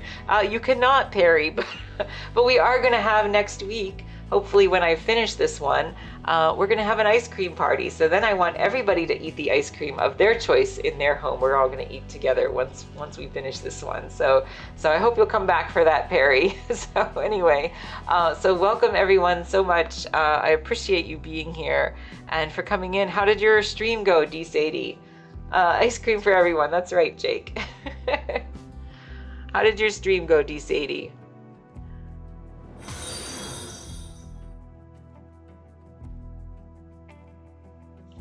So we are just trying. Yeah, Perry. You're very kind. So this is a pretty early stage of this one. I can show you real quickly. We actually went through a whole bunch of my work throughout the years. Oh, did somebody just follow me? Vimsicle and Janica. Oh, thank you so much for following me. That means a lot. Sadie, it was good just doing simple watercolor exercises. Very, very cool. Very, very cool. So, well, I'm so glad. I'm glad it went well. We actually spent the first part of this stream, and Perry, thank you for the follow very much. We actually spent the first part of this stream going through all of my old work from my childhood, all the way up through my college years, all the way up through the time that I didn't make any art, and when I came back to painting. So, and then when I moved into the stuff that I do now. So anyway, so yeah, that was a fun little journey that we took through all of that. So, Perry, we'll just show you real quick, or anybody else who's interested. Here's one that's finished. So this was my Neapolitan, and so this was one that we did maybe 2 weeks ago, and then we did a few little ones like these. So we try to go super realistic. And so this one is whimsical. Thanks so much. We try to go super realistic in here. So I paint in lots and lots of layers. And did I get past 80 followers? Thank you so much, everyone. I really appreciate it. That means a lot to me. Thank you. So yeah, so we're only about, I don't know, 9 or 10 hours into this one. So we've got quite a ways to go to get this to look really good. This will be butter pecan in the end. This was a request from one of the members of the community. So yeah, so we're gonna keep on going. And I appreciate so much you guys all being here. So, but very, very kind, D. Sadie, thank you. And I don't know if you have any links to your work that you would like to show. I'm not set, well, I am set up, but I'm a little nervous to do it, to show links in my profile yet, or in my screen yet. You can't even take a picture that looks that realistic. I'm gonna take that as a high compliment, Perry. Thank you very much.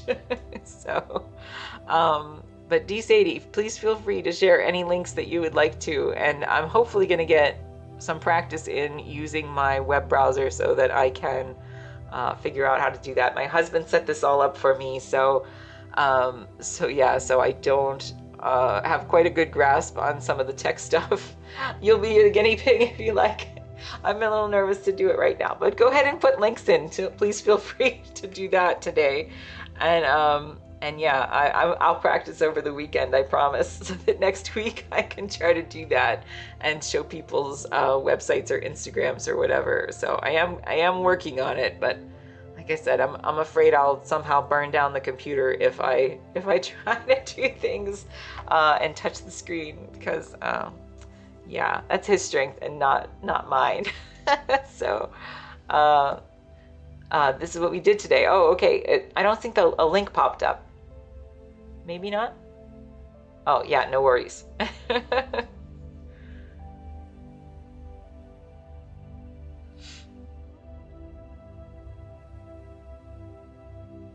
There we go.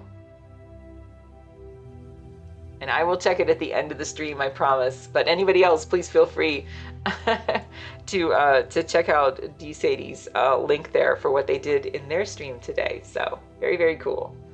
So you were teaching other people watercolor exercises, or you were just doing them for yourself?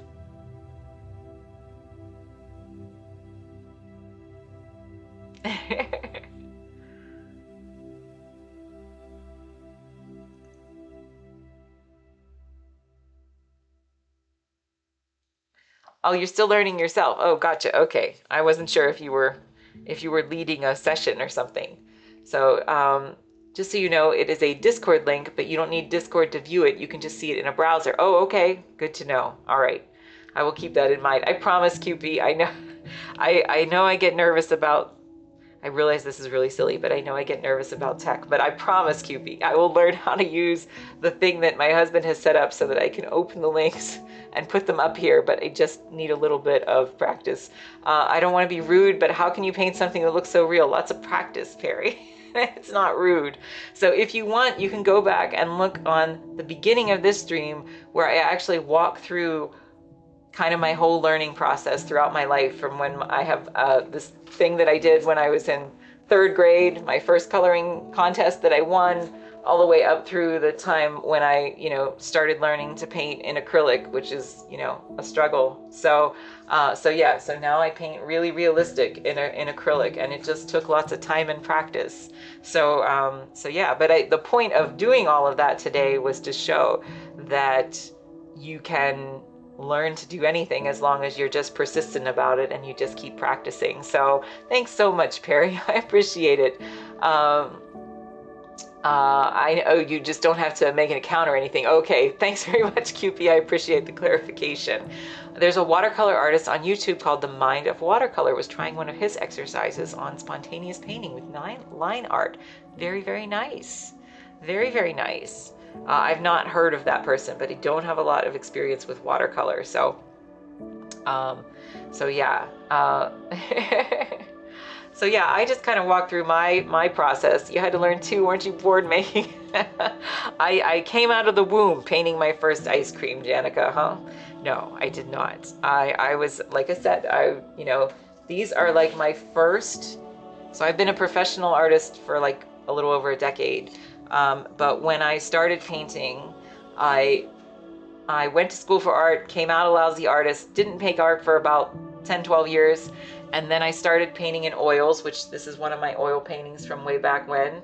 And then I transitioned to acrylics. And so these are some of my lousy acrylics from that time period when I was transitioning and just learning how to paint still life at that time. This one's a little bit better, but yeah, so Picasso's child. No, not Picasso's child. But yeah, I think that everybody can learn. You just got to be persistent. And so the way I taught myself was just to do, like I said, I didn't feel like I learned a lot in school for the way that no worries, D. Sadie, I appreciate it. I have to get some food in you. I totally understand. You'll leave me a lurk. Oh, thank you very much. That's very, very kind, D. Sadie. I really appreciate you rating and bringing everybody in here. So that was really nice. And I hope that you have a wonderful evening and that I see you soon, okay? And I'll be sure to, anybody else can go back and check out D. Sadie's link for her work that she did today in her stream. So anyway, thanks very much. But yeah, the point of me showing all that stuff earlier was to show that anybody can do anything they want to in art as long as you're persistent. So, I have lots of paintings under my belt now, but I paint in a very different way than a lot of people do. So I paint in lots of translucent layers of acrylic as opposed to painting in one direct blended layer across this whole thing. So it's a very different approach, but for me, it's what works, and it helps me to get to this really realistic stuff that I do. So anyway, so yeah, I try to walk through my process in here and just kind of narrate while we chat about, other things in life or art or whatever. And again, I tried to be brave today and show my lousy stuff from way back when. You can tell I tried to draw a stick figure. Well, this is what I would say. If you hang out with me, Perry, I can get you beyond the stick figure. If I'm lucky, you can tell I try to draw. Okay. I can get you beyond the stick figure because I talk about this kind of stuff sometimes. And so a really good book, if you ever like to learn to draw, if you feel like that all you can draw is a stick figure, a really good book is this one right here. Let me see if I can reach it. This one, Drawing on the Right Side of the Brain, Dr. Betty Edwards. So that one will teach you basically that if you learn to see things a little bit differently, you can take yourself from stick figures to realism. And so everybody's progression on that is going to be a little bit different, but it depends on how far you want to go. So definitely very, very, very accessible. So anyway, hang out with me, Perry. We'll we'll learn. So I try to say in here, though, I want to be clear. I'm not a teacher, but I'm happy to share what I do because I've been doing it for a while, and I do keep learning myself. But I think it's really important to show things at the early stages of a painting to know that you can start with something that looks like this and take it to something that looks like this. So you can just, it takes a little bit of extra time. Of course, Perry. Thanks so much. Yeah, so it takes a little bit of extra time, but anybody is capable of doing that. I truly believe that. And so my hope in here is that whether you are just doing it, for yourself as a hobby or for fun or, or want to do it professionally someday, that you just know that that ability lies within you and that you can do it. I'm not kidding. People think I'm kidding when I say that, but I'm really not kidding. And I think that if you go back and watch this stream in particular, because I walked through all of those things that I had struggled through for years and going through that period of time where I was very discouraged by my art education. And so I didn't feel like I came out a very good artist, not in the way that I wanted to be anyway, that I hope that it encourages other people to know that, that it is it is, with persistence, something that is very within reach. And I say in there, you know, there's a lot of times when throughout my lifetime and throughout my time making art at various points where I felt shamed. I felt shamed because I didn't do things the way that other people did. I felt shamed because Plo and I talked about this earlier. And Plo is a great artist too, who's in here right now. I think she's still in here, but yes. So you should also go follow Plo on her channel. She's really wonderful, particularly at her drawing skills are pretty amazing. So, but that sometimes you can feel shamed for various things in the arts, and one of those things is that you can't draw from your imagination. And so I can't draw from my imagination. I need a reference. So I take reference photos on my phone and I use those. But one of the things that I did was last year I started to do a new series that was a trompe-l'oeil series of cookie paintings, because I had these wonderful imaginative scenes in my head, and I thought I need to build a model. If I'm gonna try to paint something that's from my imagination. Oh, Plo, you're still here. Okay, good. No worries, enjoy your cupcake. If I'm gonna try to make something from my imagination, I'm just not the kind of artist who can just sit down and draw it. I'm gonna have to build a model. So I started building models last year out of gingerbread and frosting and cookies and other treats in my kitchen.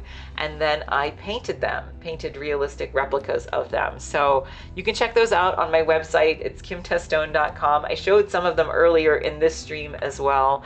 So anyway, that's my, I don't want to even call it a limitation. That's just my process. So I have to make peace with the things that I'm good at and the things that I want to continue to be good at, and accept that some of the other things, that's just, you know, not my particular strength. And beyond that, I have to not feel ashamed of that. I have to feel that I can be a pretty great artist, actually. You learn technical drawing, loved it, but what you do is just fascinating to me. Is that right? If you learn technical drawing, Perry, you could definitely adapt to this. But technical drawing is a pretty amazing skill set in itself. I've done a tiny bit because I took some postgraduate classes in interior architecture. So I did do a tiny bit years ago. But yeah. So anyway, it's definitely something that I just hope that everyone at some point in their lives can feel empowered to do. And if you don't want to do it, that's cool. You can just come in and watch me do it, and that's fine.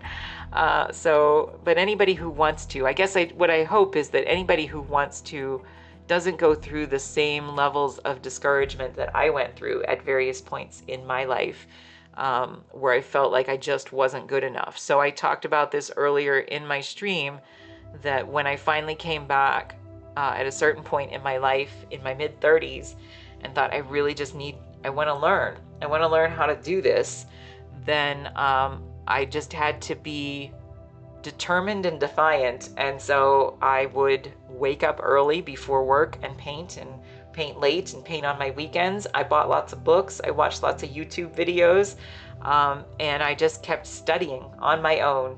And like I said, I did go to school for art, but it didn't provide me with what I needed.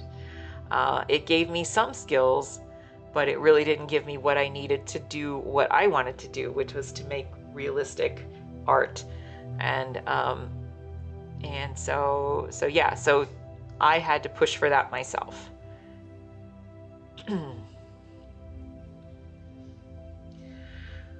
There's something interesting about coming back later. I stopped after high school and picked it up in your 30s too. Okay, and you had a different passion for it. I agree, Plo. I think that if I had tried to,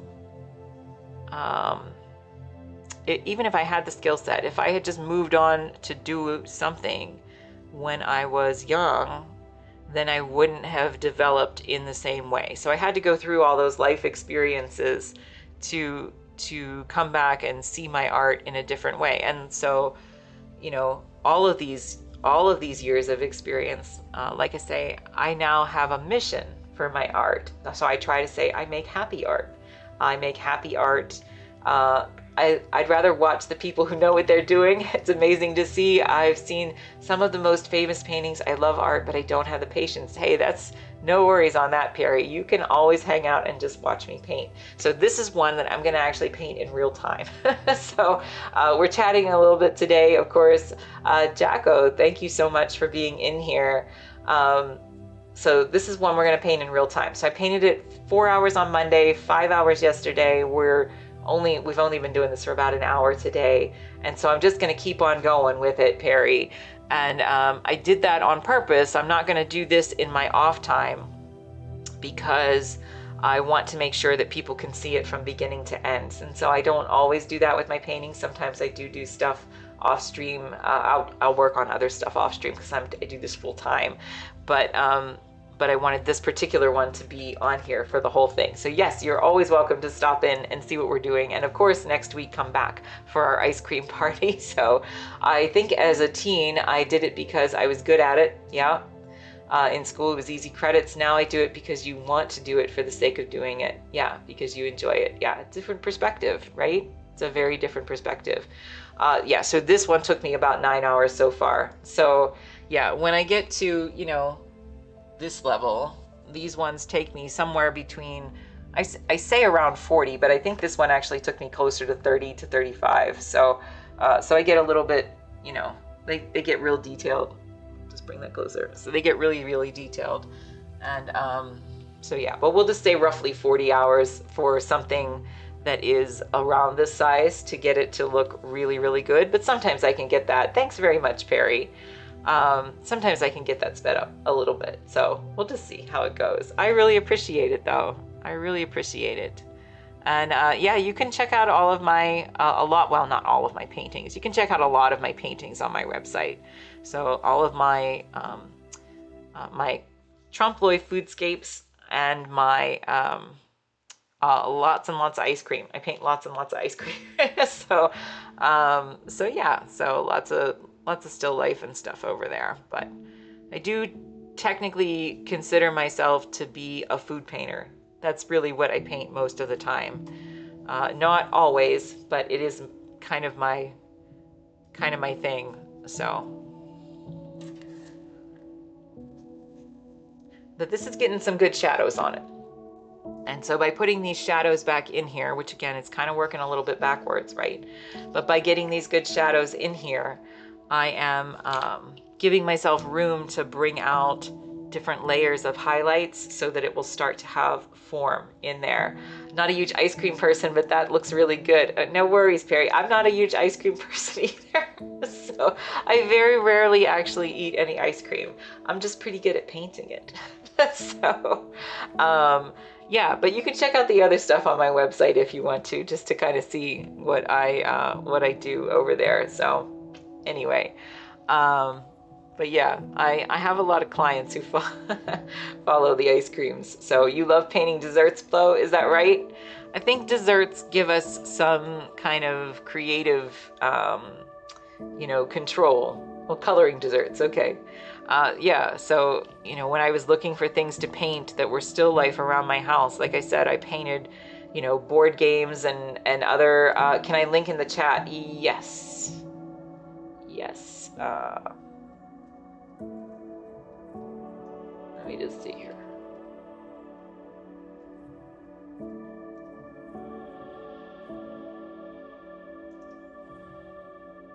Does that work? All right, I'm always a little trepidatious about doing anything in here. So anyway, I'm on a very delicate balance with this stuff, but hopefully that works. Anyway, so yeah, I think I really started painting the ice creams because I had lots of clients. Yeah, of course, Perry. I started painting the ice creams because I had lots of clients who liked them. So that kind of became my focus for a lot of it, but I do paint other things as well. So I'm gonna go down. I think we're gonna let that dry. Am I gonna let that dry? Well, we'll do a little bit more on the shadows.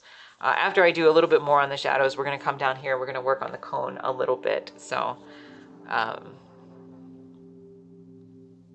so like I said, we go 2 steps forward, 1 step back, but that's how I feel my brain works to build out my shapes. So, so that's what works for me.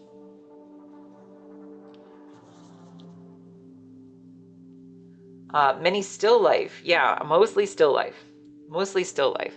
My trompe l'oeil pieces I still consider to be a form of still life. So yeah, mostly still life. I do have, I showed these are my older works, right? So I did do like some scenes back in the day when I started painting. And this was based on a baseball stadium concession stand that we went to, my husband and I, when I was young. But I said I only ended up doing maybe 7 of these types of paintings because people started yelling at me for taking their picture. And so I went through a brief time where I was asking permission, and then it just kind of like lost its magic for me. And so I started painting still life. So I found that still life was much better for me because it was something I could control the whole setup in my house, and feel like my ice creams weren't going to yell at me or something else. So that was part of the reason for that. But then I just, like I said, I've had many hundreds of paintings under my belt, most of them still life now. So, but I consider myself to paint in a very contemporary manner for the still life. So they're not really like traditional setups. They're they're often very bright and colorful, and you could try to paint me, but the camera would break taking the picture. I'm sure that's not true, Perry. I don't consider myself a very good portrait artist, though. I have done people. I have done people, but I don't consider myself a very good portrait artist. It's just not my focus. So I am sure that it would not break. But I would make a similar joke about myself, so I understand. All right, so I'm gonna let this dry, this top layer up here. We're gonna come back down to this part. I'm trying to build out some shape in this part of the cone. And what I'll do usually is actually build it up, and then knock it back with a glaze and then build it up again. So that's just, again, kind of my process. But I do this in kind of an odd manner, so I'm going to show you. I'm going to mix up a fairly light color that's going to go right in these kind of cross sections here. But I'm going to use this brush, which I call this my stipply brush. People intimidate me. You know what, Flo? I was all right, man, until they started yelling at me. Like, it's just things that were unexpected. When they were it was unexpected that people would start yelling at me because they're like, it's like busy places. Anyway, so we're gonna come in here. I'm gonna take some of my red, my yellow, my white,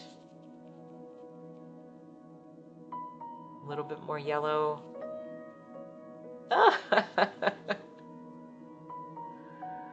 That's funny.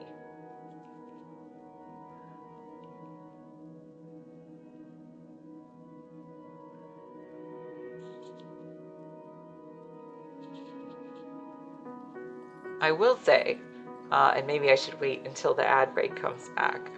Everybody comes back from the ad break. I don't know if you guys can hear me, but I will say that working at Disney, that did thicken my skin a little bit in terms of handling people, because you were around people all the time. So, all right, I'm gonna go in here. I need more white.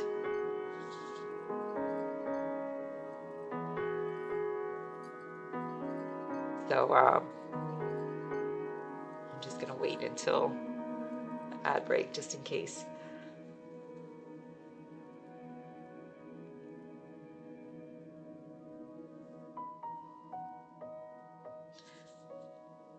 All right, so I have mixed up this color that is Still using this very warm, limited palette that I have here, but it is much lighter than what I have in here. So what I'm gonna do is just come in here and try to put some of these lighter colors in here using my little stipply brush. And so I'm gonna make little marks, and I'm gonna keep turning my brush as I go. And Plo, I was trying to say before the ad break is that I think that working at Disney actually thickened my skin a little bit. So I'm still a sensitive soul, right? But I worked with, you know, there's lots of people yelling at you all the time at Disney. And so yeah, so I had to get a little bit of a thicker skin or I would have been in tears every day. Depression screwed me, but nothing stops you. Good for you, Perry. Good for you. There's a big outdoor concert going on like 5 minutes from me, and every time you take your headphones off, you can hear it. Is that right, Flo? I have to say, I often will say on here, I do prefer to be away from people. It's my preference. I can handle it, but I do prefer to be away from people. And so I would like to live, you know, kind of in the middle of nowhere. That would be my preferable place. You've worked collections that kind of thickened your skin up. Yeah, I meant drawing drawing people intimidates you. Oh, gotcha. Okay. Yeah, well, drawing people intimidate, you know what, even when I did like the caricatures at Disney, you know, sometimes people would get very offended by those, right? So you think that everybody's gonna love a caricature of themselves, but that is not true. Sometimes everybody wants to look cute and beautiful, and that's just not how it works. So I ended up over time making people look cuter and more beautiful than maybe was in front of me, and that seemed to do the trick. So yeah, so that I totally understand. And but yeah, so I have for anybody who's new in here, sometimes I will ramble about my little garden that I have in the backyard. I have a second-year gardener. I started growing some vegetables. I would much prefer just to kind of live in the middle of nowhere and have a little vegetable garden, and that would make me that would make me quite happy. But maybe someday I can do that. And I'm doing pretty good in this little yard here. So go to it, man or girl, but go and the people will love you. That's how I made some great friends. Nice, Perry.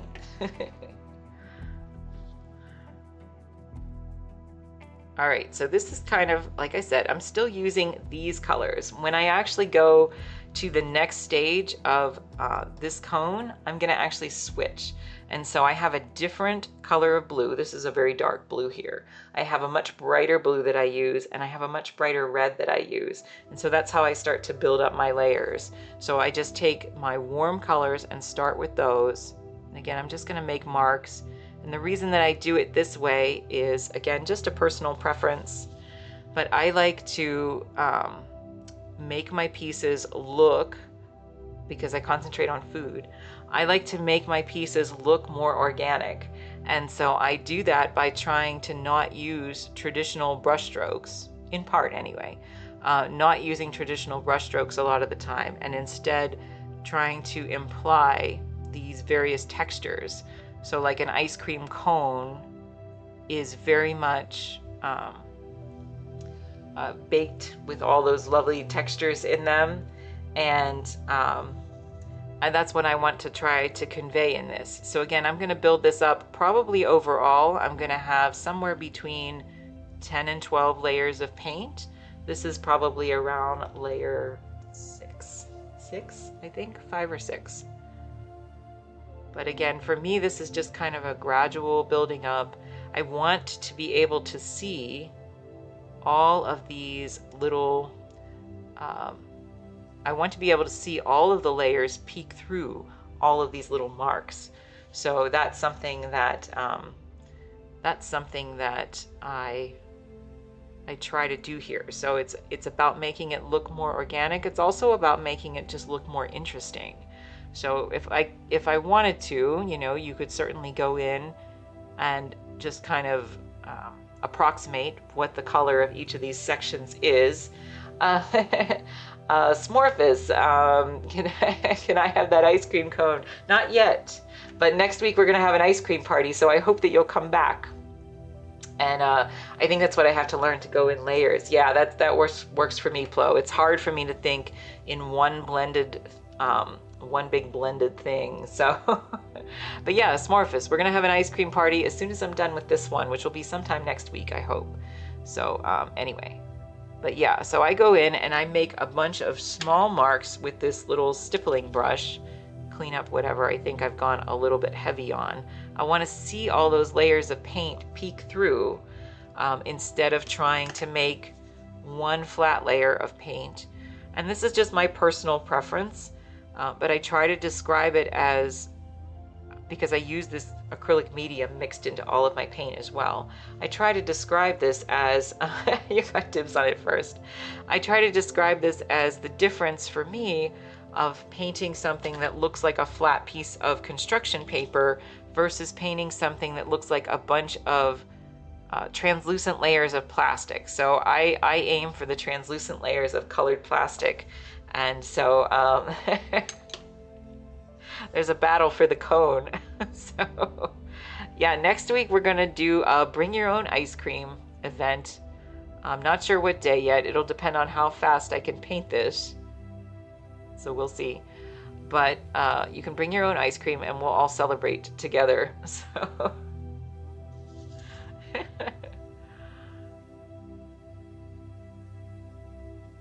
no one can eat it yet.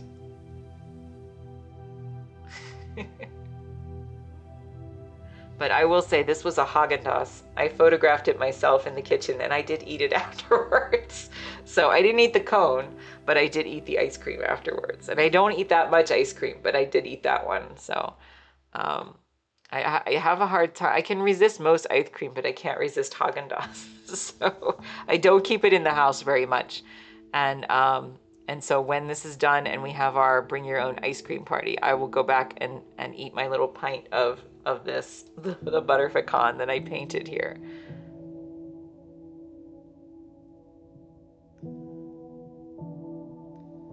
So again, I'm just trying, I'm not even going like over the whole thing. I want to like refer to my reference photo, right? So I just kind of want to see where the heaviest areas are and let those little colors peek through and just gradually build this up. You live halfway around the world. I think you'll be there before. Your favorite is mint chocolate chip, is that right?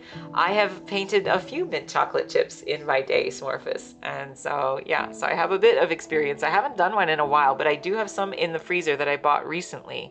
So I would like to do that again sometime here. Hi, Cupie. Welcome back.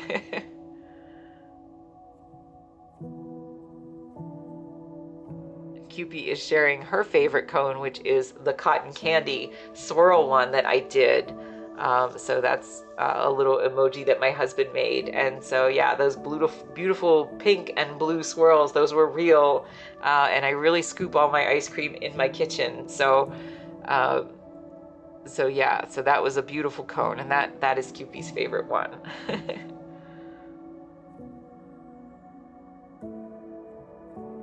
So one thing I'm going to do here in a minute is I'm going to actually turn this on its side.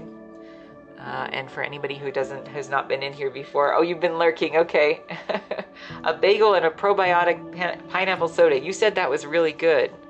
The probiotic soda there, pineapple soda. That sounds really good. I've never had a pineapple soda. I like pineapple juice though. So anybody who's not been in here before, I like to turn my paintings on their sides or upside down. It helps me see things more objectively. So I will do that quite often as I go through.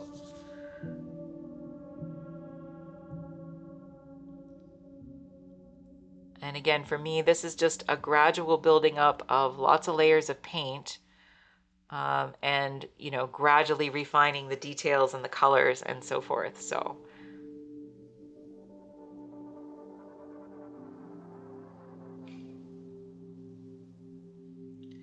I'm going to hop over here on this side. On this side, though, I feel like this color actually changes a little bit. So I'm going to put a little bit more yellow and a little bit more blue. It's got a little bit more of a greenish tint to it.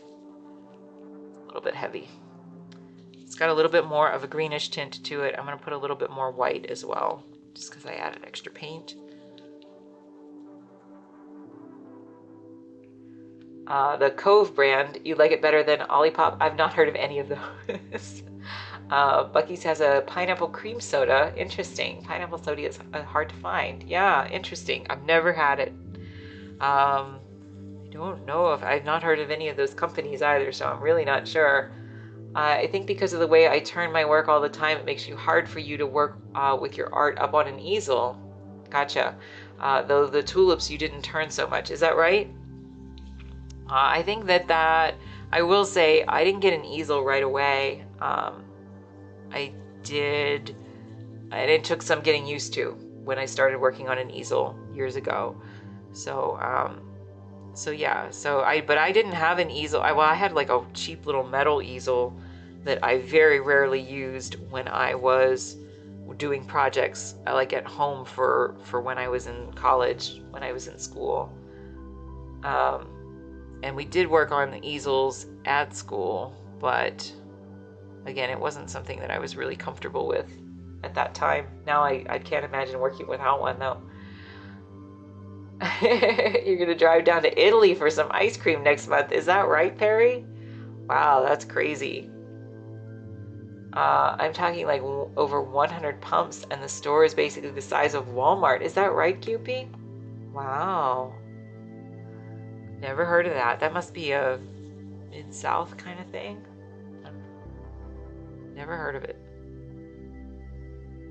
Unless I'm just really that isolated. Yeah, mainly a southern place. Interesting.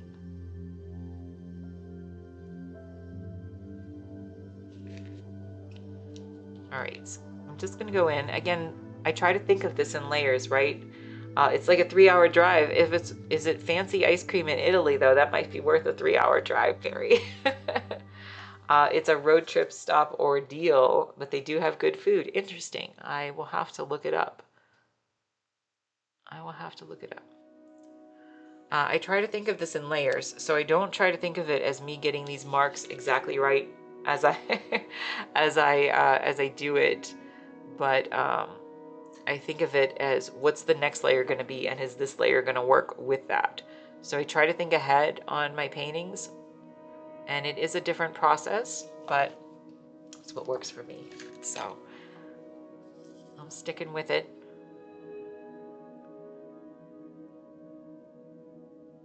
Sometimes I've had people in here tell me that when they see my paintings, progress, that it's like watching something magic, like come to life. And that's one reason why I want to try to show this whole thing on the various streams, because and I want to do that because I want people to see that it is, it just takes time to get something. So to get something that looks realistic. So I think that makes it more accessible for people to know that it's something that, if you're an aspiring painter or just learning, or even if you're, again, just interested in watching, that it just is something that takes time and practice, and for me, an ordering of the layers to get it to look that way. So again, if you check out the stuff on my website, you'll see lots of my stuff. It's super realistic, and it's just all pretty much done with the same process.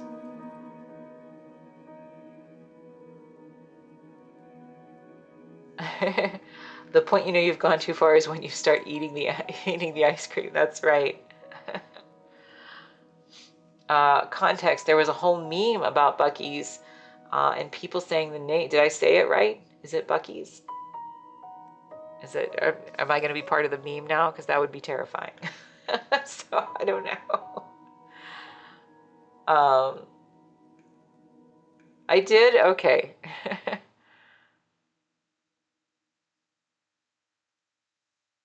You lived in California for a while? Is that right? I've never been. Well, I take it back. I was briefly once on a flight change, but I've never actually gone out. Oh, it's very wrong. Okay. Okay. I would know if I did it wrong. Gotcha.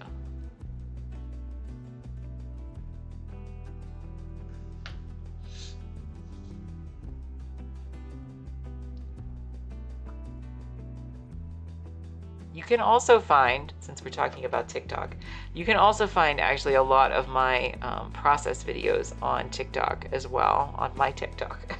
So, since someone mentioned TikTok. So if you ever just want to see, a few clips of something that I'm doing like this, you can definitely go on my TikTok and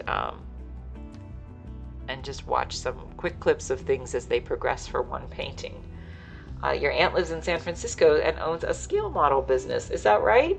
That's pretty cool. San Francisco always looks like a beautiful place.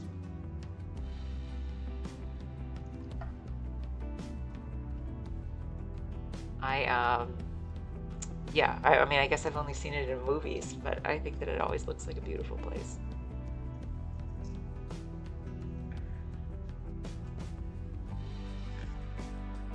All right, so I'm going to turn this on its side. We're going to see if I want to do anything else to this before I let it dry.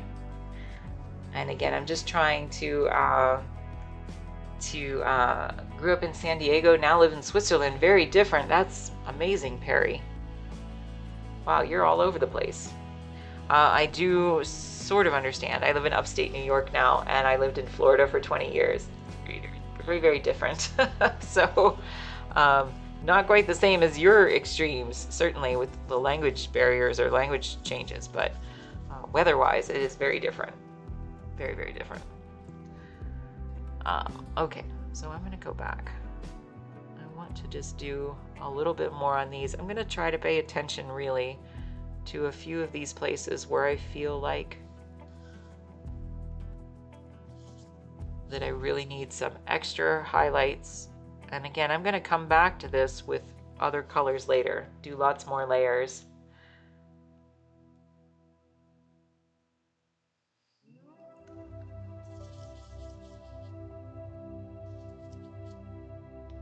But this will give me a good basis, and then I'll let this dry, and then I'll come back to this top part and we'll work on that.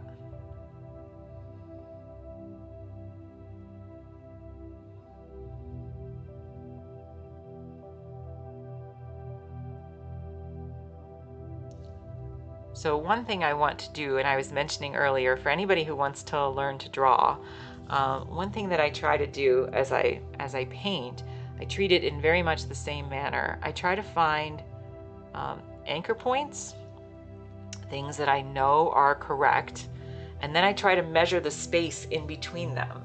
So I try to visually see in between them if these shapes are correct. So I look at positive shapes, which are whatever you're working on, and negative shapes, which are the shapes that are around those particular areas. You speak fluent English, German, and French is kind of crap now. You haven't used it in 10 years. That's still a very amazing, very, very amazing, Perry.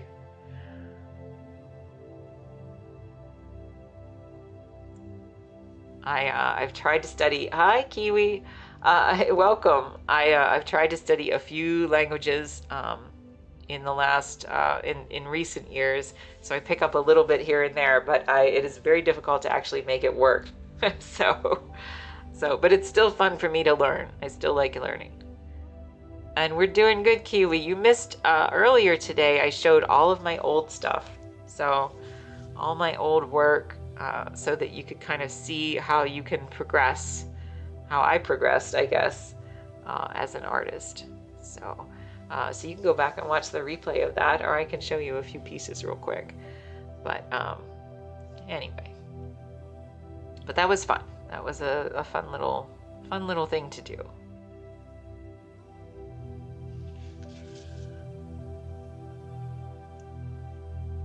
All right, so I'm just gonna head up here and just try to get a little bit more, just dropping in to say hi. Got to get school stuff done before tomorrow. I will watch the demand. Okay, no worries. I appreciate you stopping in, Kiwi. Thank you so much.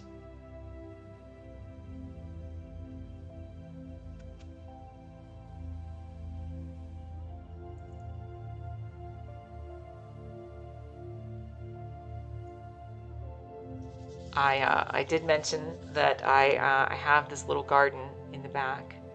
A second-year gardener, so I'm fledgling, but I am doing much better this year than I did last year. But this morning I saw my little baby groundhog out there. I even took a little video of him. So, uh, so, so now I'm not sure I understand that comment. Sorry, Barry. um, so yeah, so I have a little groundhog outside. I've named him Houdini. I actually have a whole family of groundhogs outside that come down my hill. And I named him Houdini because he seems to magically he's real tiny, and he seems to magically get in and out of parts of my garden out there where he shouldn't be able to go.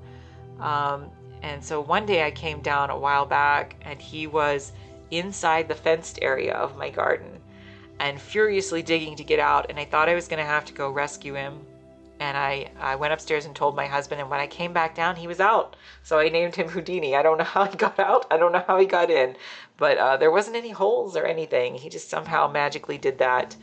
And so another day I recorded him because he jumped into my basket of peas and was swinging around, and he ate all of my peas. But he looked so happy, so I didn't want to chase him away. And this morning I saw he was out there again.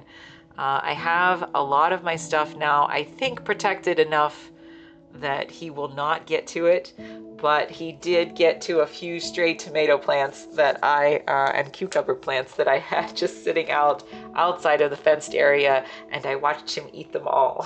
So sometimes that's gonna happen, but you know what? He's like super cute. So who am I to chase him away? And yeah, I let him have a snack. He was really cute. He's really cute. He's super cute, Doopy. I enjoy seeing him out there, so I certainly don't want to scare him. And I can put up with losing a little bit of my garden if it makes him happy. It's very, very sweet. So anyway, I'm a big animal person, so I try to be kind to animals, right?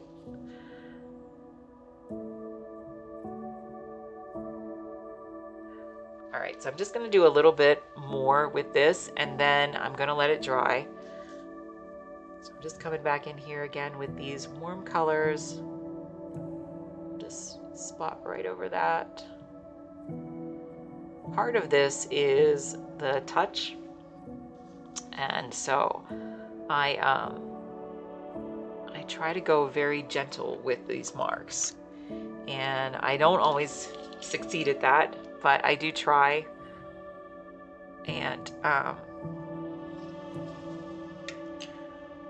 so if I go too heavy-handed, it'll just be a big blob, right? What I'm trying to do is use these little frayed areas of the brush and try to get them to look like the little highlighted spots on the baked part of the ice cream cone. So I'm just gonna switch this so I can see it. There we go.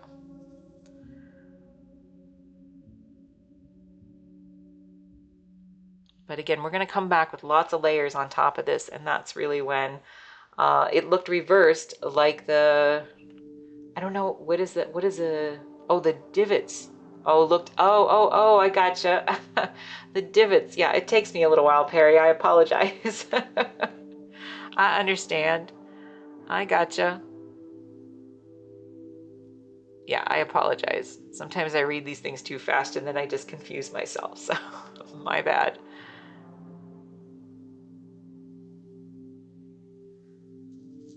But yes, so that's what we're trying to do. I guess reverse the divots.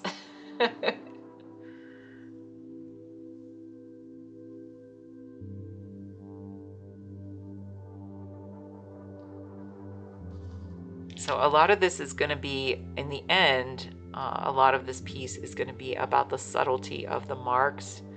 Because for one thing, and I shared this yesterday, no, it's my fault, Perry, not yours.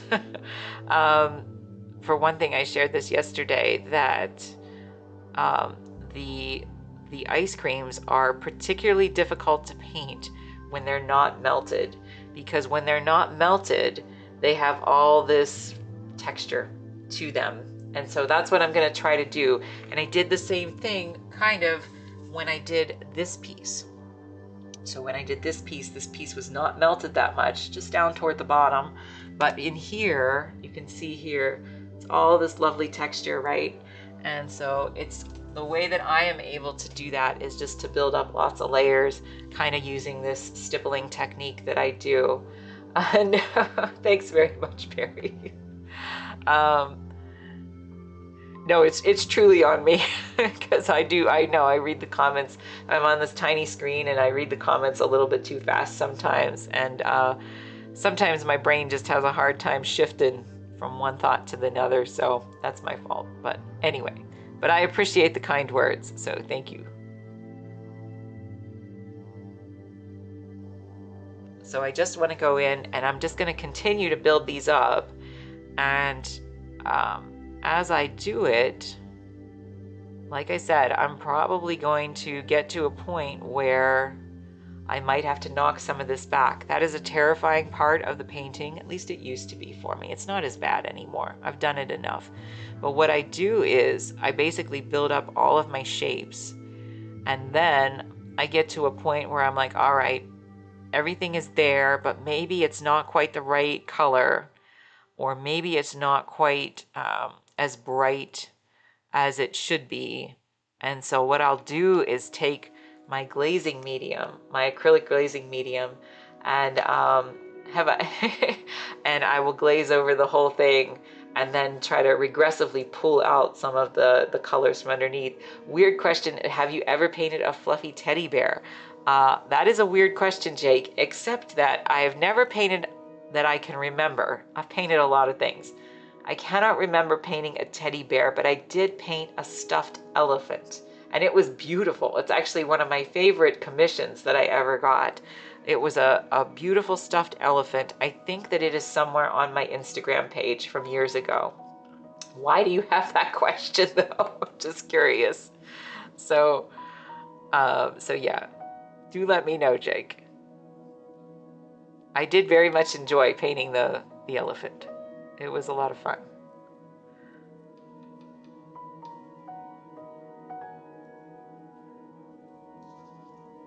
I think I painted it with, I know it was a commission. I'm pretty sure that there were like building blocks with the little spelling, the little letters on them.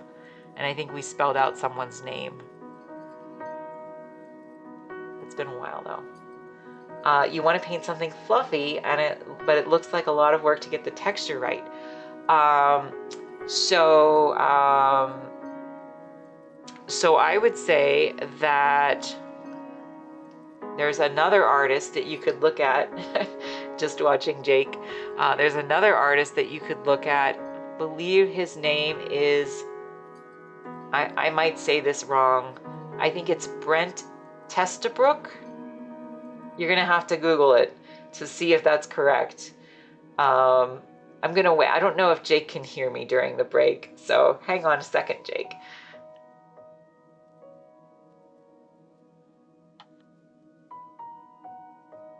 So yeah, we'll keep going with this, and then when we get through the break, I'll respond to Jake again, so that I can make sure that I get that information to him. I'm gonna go ahead and turn this again.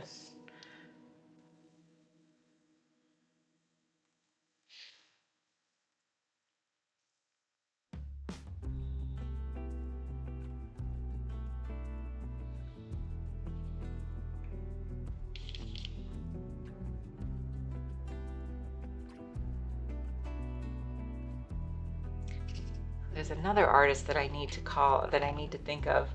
What is his name? He paints lions. I can't think of what his name is.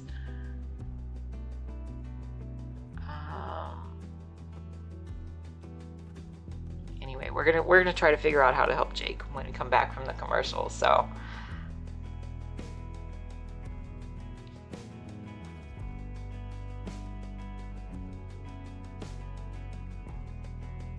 All right, Jake, are you still here? Okay, I just wanted to make sure that I didn't say it when we were on the commercial break. So I believe the artist is, I believe there is an artist, I think his name is Brent Testabrook, who has painted lots of stuffed animals. And there is another artist that I'm thinking of who paints lions, just mostly lions with big manes and so forth. And I cannot think what his name is right now, Jake, but you would essentially, I believe, and the way that I did that elephant. So if you go back and you want to look on my Instagram, like really early on,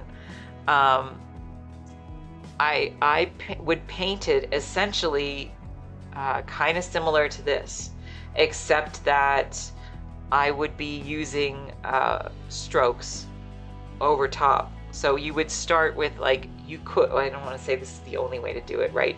You could start with a base coat that was the darker layer of the fur, right? Like the shadow layer of the fur. That's really probably what you should start with, the shadow layer of the fur. And then you would gradually build up layers over top of it that were progressively lighter layers if you were going to try to create the fur, rather than try to do it. Did you find it, Cupie? Rather than try to do it all at once, and try to do it. I don't think it will work as a blend as well. Now, the other artist, and again, I think his name is Brent Testabrook. Again, I could be wrong about that. It's something like that. He paints in a way that uses very thick oil paint brush strokes, I believe. And so he might do this a little bit differently, but he's still trying to exploit the idea that you have like these shadow colors underneath and thicker layers of lighter colors going over top of it. So I would just try to look at some of those images and see if that helps you. And if I can think of the guy who paints, Nick Sider, that's his name, Nick Sider, who paints lions and lion manes. So Estabrook, thank you very much, Estabrook. I appreciate that, Jake. Yeah, and so the other artist's name is Nick Sider, and he paints lions, and so he paints their manes, and so that they look, he paints in acrylic, I know, but they get progressively lighter in layers as he goes, so more detailed as he goes. So did you really find my stuffed animal painting? Thank you, Cupie. Yeah, that was from a long time ago. Boy, you're quick. You are quick. But yeah, I really enjoyed painting that. They actually sent that to me. Usually I work from, when I would do commissions, I would very rarely want people to send me their actual stuff because I would be afraid that I would damage it. But they really insisted, I remember, and they actually sent me the elephant so that I could photograph it and do my own setup, which, I mean, ideally is preferable, but I was still terrified I was going to accidentally get paint on the elephant. And then I sent it back to them. So yeah, I did. I worked from the real thing. So yeah, like I said, sometimes I would do that for people. But it's not typically my preference, only because I'm just afraid I'm going to damage their stuff. So yeah. But it was nice to have, like a still life set up. I would be very curious to know how I would do with something like that today. I don't know if I would have significantly changed my process from what I did back then. I do know that my lighting and photography skills are a bit better today than they were back then. So maybe I'd be able to do it. But I do think that one actually turned out really cute. So...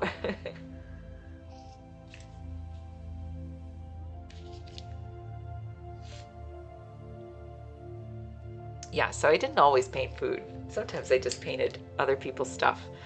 There was one funny food painting that I did for someone, and it was a request to do, it was like all of his vices. That's what he wanted. It's so cute, and it's an incredible painting. Oh, thank you very much, Cupie. I really appreciate that. There was one guy who asked me to do like all of his vices. So he basically gave me a shopping list of all these things that he was addicted to, and I had to go out and buy them and set up my still life. And so that was an odd request, but he seemed to like the piece in the end. It had like um, Diet Cokes and Skull chewing tobacco, and what was it? Some kind of candy bar in there, I think. So yeah, it was an interesting painting to do. I felt weird buying the chewing tobacco, but that was what he wanted. So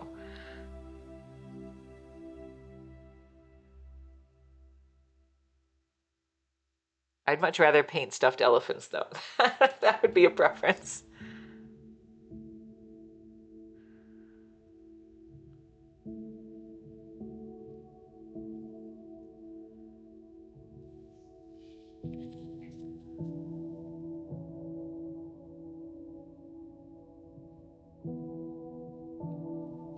So we're doing pretty good on this. I think I'm just going to do a little bit more, and then we're going to let this part dry, and come back to the top part, the ice cream.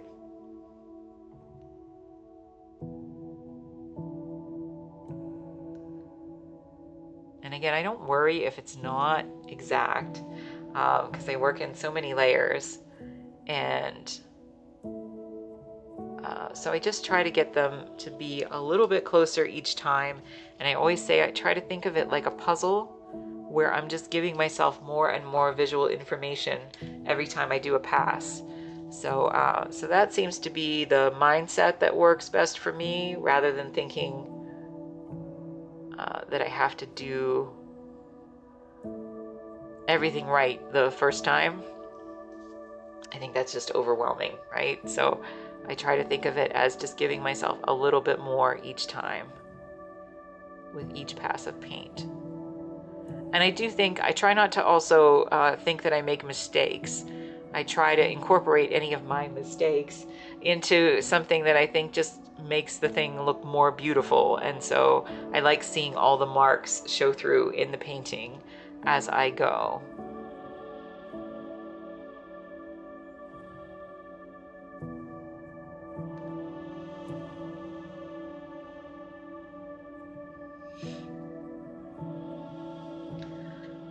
No worries, Perry. You'll be back. Oh, thank you so much. I really appreciate you following me. And yeah, I know it's late over there. I appreciate you staying as long as you did. So yeah, I hope to see you again soon. Thank you so much. Yes. Thank you so much, Perry. Have a good night.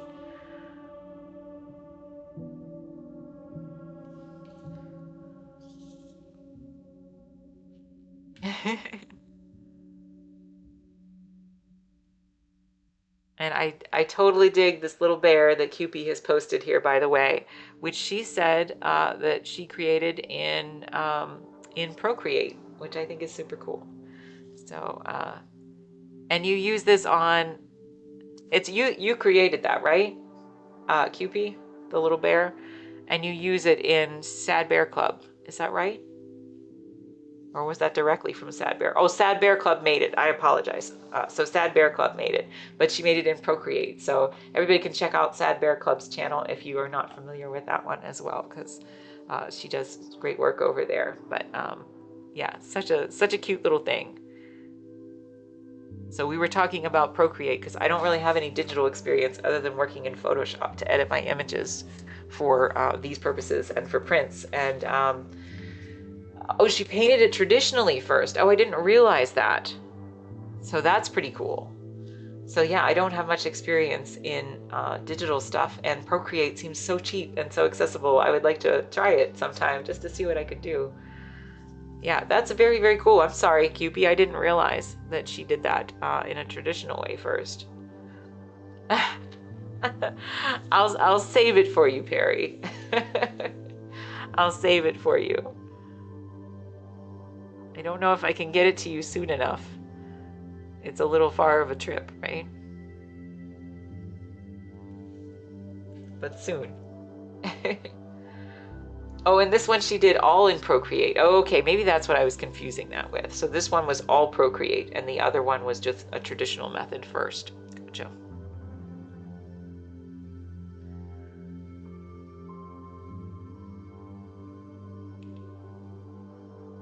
Thank you again, Perry.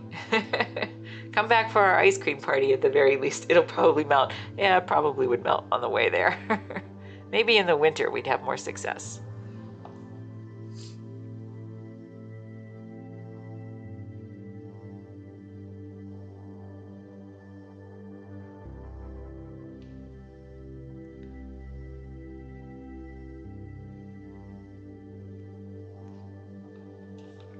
So again, for anybody who's new here, I appreciate so much that you're hanging out with me and watching. I hope that you're enjoying it, and please consider following me. So I'm pretty new here. I've only been on for a little over a month, and I'm thrilled for all of the wonderful people who've already decided to follow me and watch what I do. So that is very, very nice. But we try to keep it pretty peaceful here. So I'm just gonna keep painting. Mostly paint still life, and mostly you had no idea you could animate and Procreate until you saw her make those. Yeah, that's really cool. Really, really cool, QP. Definitely worth a few minutes of experimentation just to see, you know, how I'd feel about it. But I'd like to try, so. But yeah, we mostly paint still life. I paint a lot of ice cream. Oh, did somebody else follow me? George, thank you so much for the follow. I really appreciate that. And I am here usually Mondays, Thursdays, Fridays, and Saturdays, about 4 hours usually. So SCP Grandman, is that right? Maybe Grand Maroon. Oh, thank you so much. I really appreciate it. Very, very kind. Thank you so much for saying hello.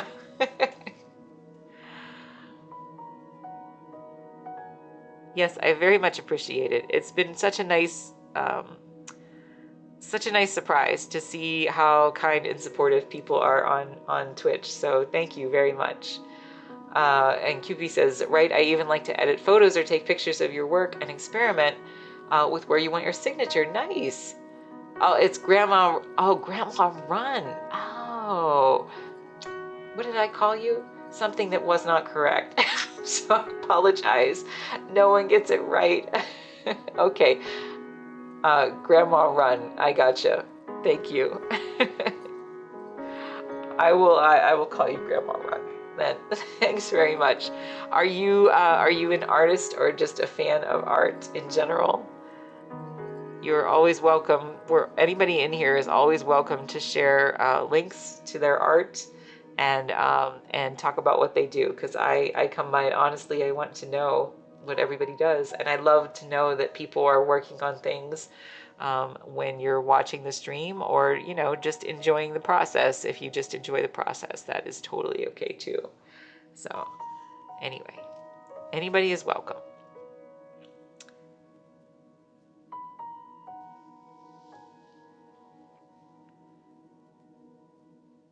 I empathize, by the way, Grandma Run, because nobody says my last name right either.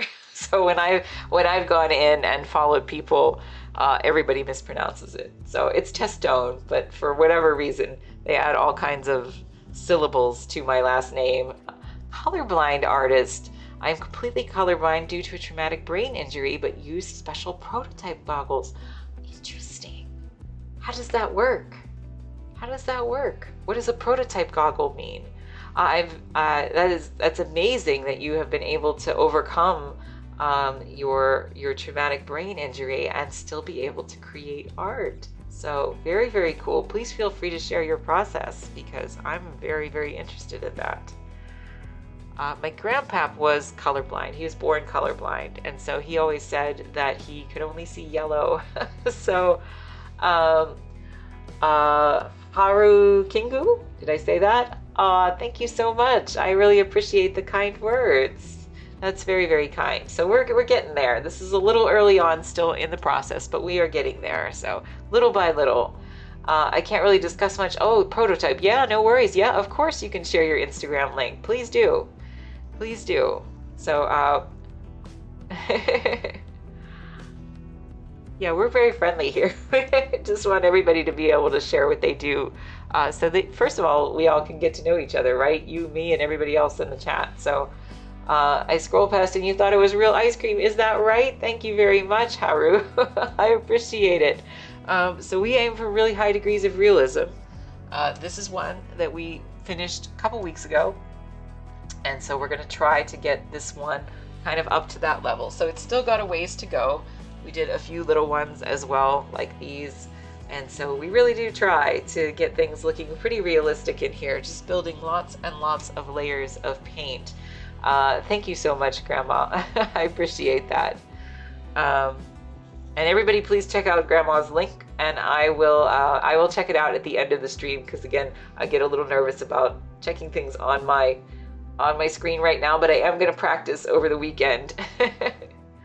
And thank you very much, QP, for sharing my link. So I appreciate it. Thank you so much, Haru. I appreciate that. And please tell me if I'm saying your name incorrectly. So, but thank you so much for the kind words. All right, so I'm just going to continue here. This is a little bit lighter than this layer was. This is mostly dry, but it's dry enough that I'm still going to go in over it. That's good to practice. Yeah, I don't want to like accidentally, do something wrong on the screen. I'm saying it right? Okay, thank you very much, Haru. Yeah, I don't want to, like I said, my husband set this up for me, so I'm very balancing everything very precariously.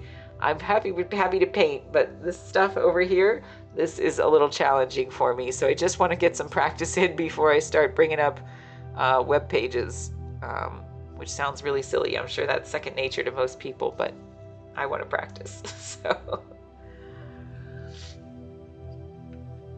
anyway, yeah, of course. All right, so like here, I get a little confused, right? Because there's a lot of different blocks here. Yeah, I'm scared to scratch the whole screen and burn the house down. So I really, did Perry just gift subs for me? What?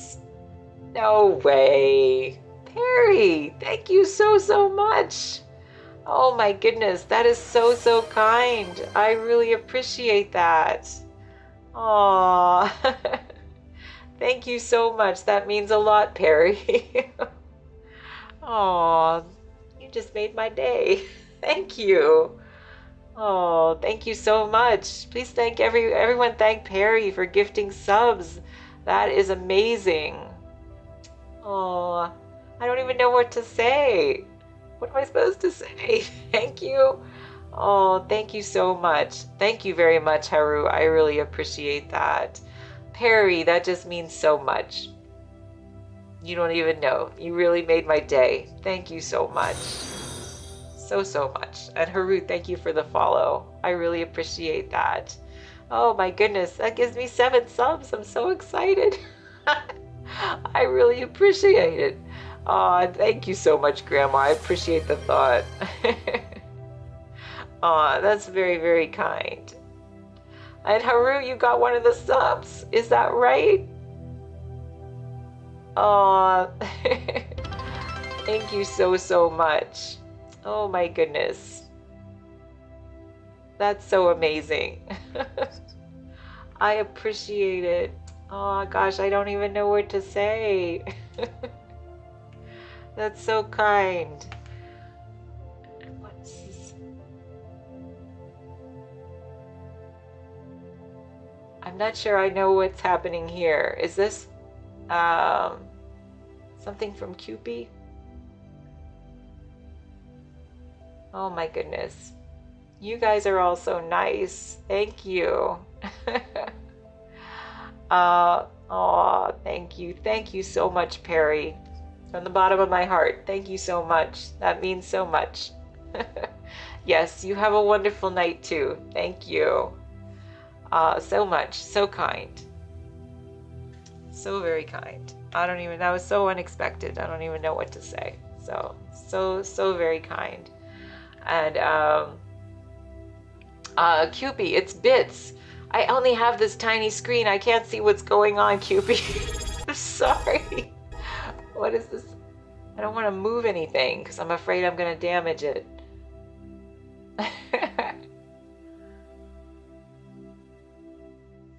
And Perry, did you subscribe too? And you subscribed separately from that? Oh my goodness. Thank you so much. Thank you so much. And Cupie, you sent me, did you send me bits? Is that what's happening? I apologize. So thank you. Oh my goodness. Thank you so much. I don't even know what to say. Aw. Dancing Puzzes subs, Grandma says. Yes, this is my first hype train. I have no idea what's happening right now. So thank you. Yes, and Haru, everybody's dancing. I don't know what to say. I don't know what to say. Thank you so much to everyone. That's so kind. So very kind. I'm just painting ice cream. I'm so glad you're enjoying it. Oh my goodness. Art deserves pay. Thank you very much, Perry. You're very kind. You are very kind. And I don't know what to say. So thank you so much. I hope you have a wonderful night, and I will see you soon. And I really appreciate the chatting, the subs, everything else. Just so very nice. So thank you so much, Perry. That means a lot to me. That's the first Tribe Trade experience. Enjoy it. Thank you, Cupie. Oh, I appreciate it so much. Thank you to everyone. I'm just a little taken aback. So thank you. Thank you so much.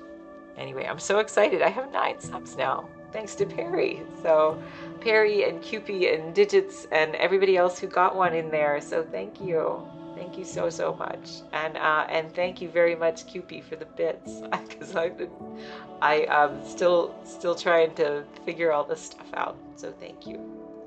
I'm just gonna paint a little bit more on this part. and then I'm gonna try to jump back up to the ice cream, but I really appreciate it. Thank you. Thank you to everyone. You all are very sweet. This has been a really nice experience to come on to Twitch. It's very different from what I thought, because my husband suggested this a long time ago, and I was very nervous. And when I say a long time ago, I mean probably a couple years ago. And I was very nervous to do it, and then he finally talked me into trying it. So like I said, I've only been here for about 5-ish weeks, and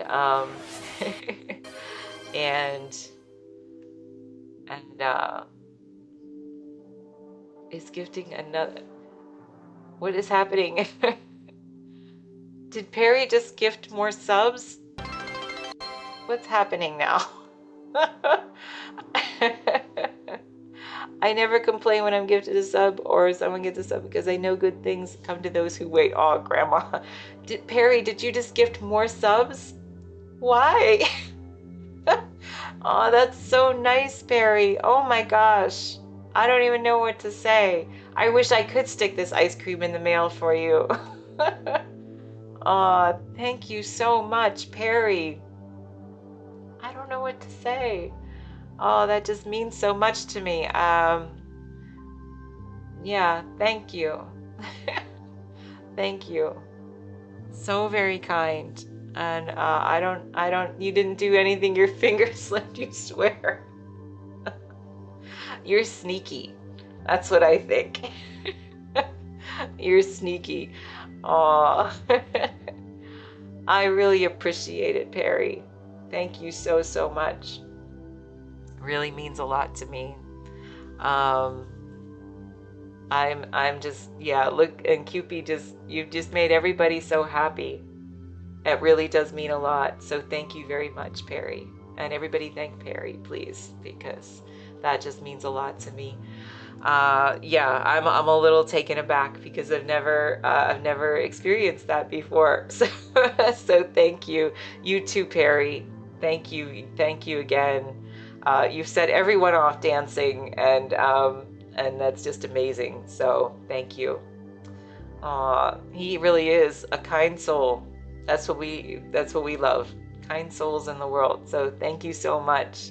That really means a lot to all of us. So thank you. Thank you very much, Perry. And Grandma. I love that little emoji there. Um, thanks, Perry. I'll see you soon, okay? The pole emote. That's very cute. Very, very cute. Thank you. I don't know what to say, but thank you. I am going to, thank you again. I'm taken aback, so thanks. I know, the little chicken, right? Everything is so cute. You guys are all amazing, and you've been incredibly supportive. Just some random dude. Thank you, Perry. But Cupid knows you're a kind soul, and that means a lot to all of us. So thank you. Yeah, it'll take me a while to recover from that. So thanks very much. I'm just gonna keep painting my ice cream. Haru, I want to stay but need to start your day. Woke up a little bit ago. Hey, no worries. I appreciate you being here, and you got one of the free subs. So that's awesome, Haru. And I will see you soon as well. So, but yeah, means a lot overall from all of you. Everybody who hangs out, everybody who chats, and especially Barry for giving. I don't know, how many subs was it that you gifted? A lot. It's a lot of subs. So that means a lot. It means a lot to me, Perry. Thank you so much. I'm just going to keep on painting because I don't know what else I'm supposed to do right now because I'm just a little shaken up. I'm a little taken aback. So that really means a lot. So we're just going to keep painting ice cream. And so I'm going to go in and just do a little bit more with this light color down here. I know Carl's Jr., right? Grandma, you have a strained shoulder. Made it worse trying to vacuum. Tried to push the tiny couch. Oh no, don't do that. Yeah, you got to rest if you've hurt your shoulder. My goodness. Carl's Jr., yeah. So nice, right? So very nice. So amazing. Yeah, just again, thank you to everyone, and thank you especially to Perry. So we're just going to keep painting.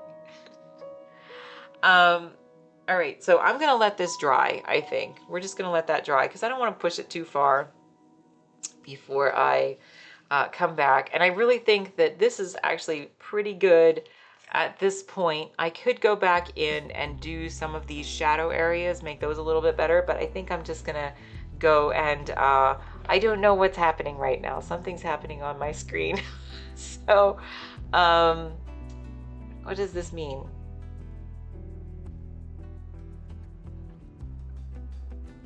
Share? I don't know what just happened. I opened something. It said I had a hype train. Hype chests on the way? What does that mean? Yubi, help me. I don't know what's happening. Okay. It's for the hype screen? Okay. I don't know. Thank you so much again for everybody. And everybody who participated and the creator get an emote. Oh, okay. Oh, no way. Did Perry just come back and gift another sub to Grandma? What? Oh my gosh, Perry. What are you doing? Oh, Grandma, you got a sub. That's so nice. Oh my goodness. I don't even know. That's crazy. Thank you so much. Thank you so much, Perry. So crazy. And Grandma, you got a sub. I'm gonna find you and hug you, Perry. Here she comes. Aw. Thank you so much. Thank you so much. Carl's Jr. is excited. So, crazy. So this is what a hype train is, huh? I really appreciate it, everybody. Thank you again. Thank you. What's happening now? Did somebody just subscribe? uh, and George, did you just subscribe? Thank you so much. What is happening? Oh my goodness.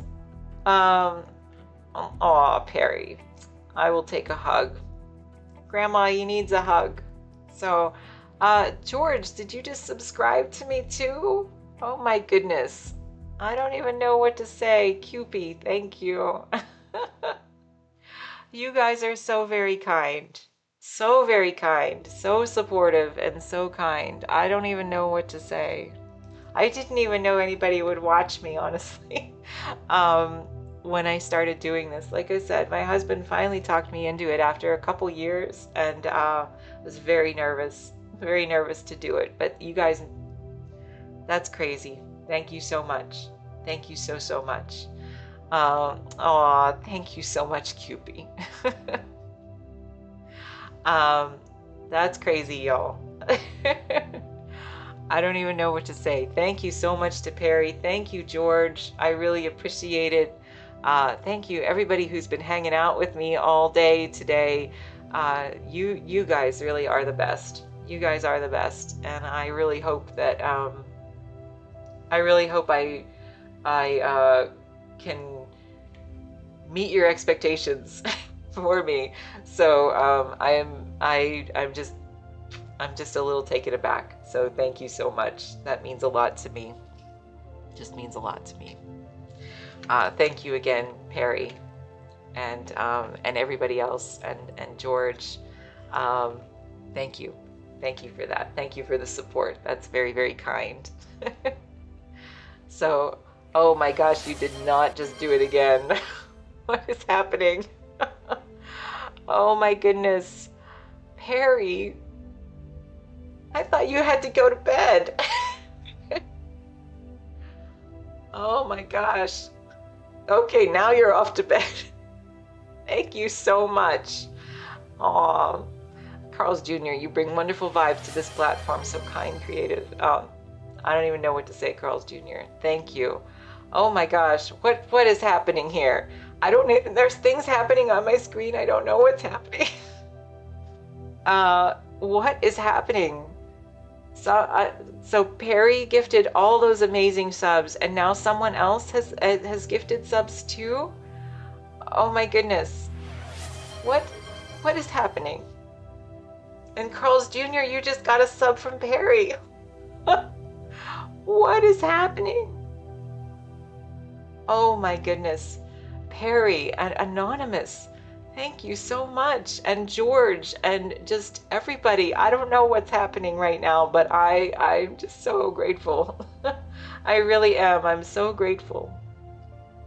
It's raining subs. That's right, Vexus. It's raining subs. So crazy. I don't know what to say. I don't know what to say. Y'all are amazing, and this is completely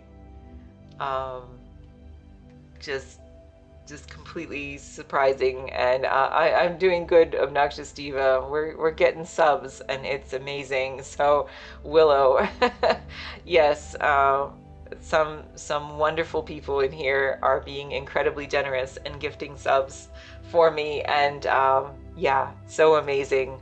So Perry and Anonymous, I don't know what to say. Thank you so much. You've really just, and George, and everybody else who's been in here today, you all are really just, yeah, good night, Perry. Thank you. Thank you so much. Again, from the bottom of my heart, Perry, thank you. That really means a lot to me, and just amazing. You've made so many people in here happy too. So you just really brightened it up in here. So thank you so much. And we will see you soon, Perry. So yes, and Perry and Anonymous too. That's amazing. You guys are amazing. So thank you. Thank you. And everybody else who's been in here, just, yeah, everybody else who's been in here, everybody who's come in and supported me since I started on here. I really am. I'm overwhelmed. I need to paint, right? But I'm overwhelmed, QP. And yeah, you all are just very, very kind. So thank you. Thank you so, so much. Um, yeah, for everybody who's been watching me, like I said, I didn't know anybody would watch me, honestly. So I wasn't sure how this would go when I started like a little over a month ago. And I'm just so grateful for meeting all of you and for you allowing me to be a part of your lives for just a little bit, a few times a week. And you know, for you being so kind and supportive of the work that I'm doing. Wonderful reminder, there's more good than bad in the world. Yes, Carl's Jr., I agree. You came in and you liked ice cream. It's very simple for you, huh, Perry? You're like, huh, I like ice cream, so I'm just gonna gift her a bunch of subs. Thank you, Perry. Yeah, it just means a lot. It means a lot that you were kind enough to do that, and that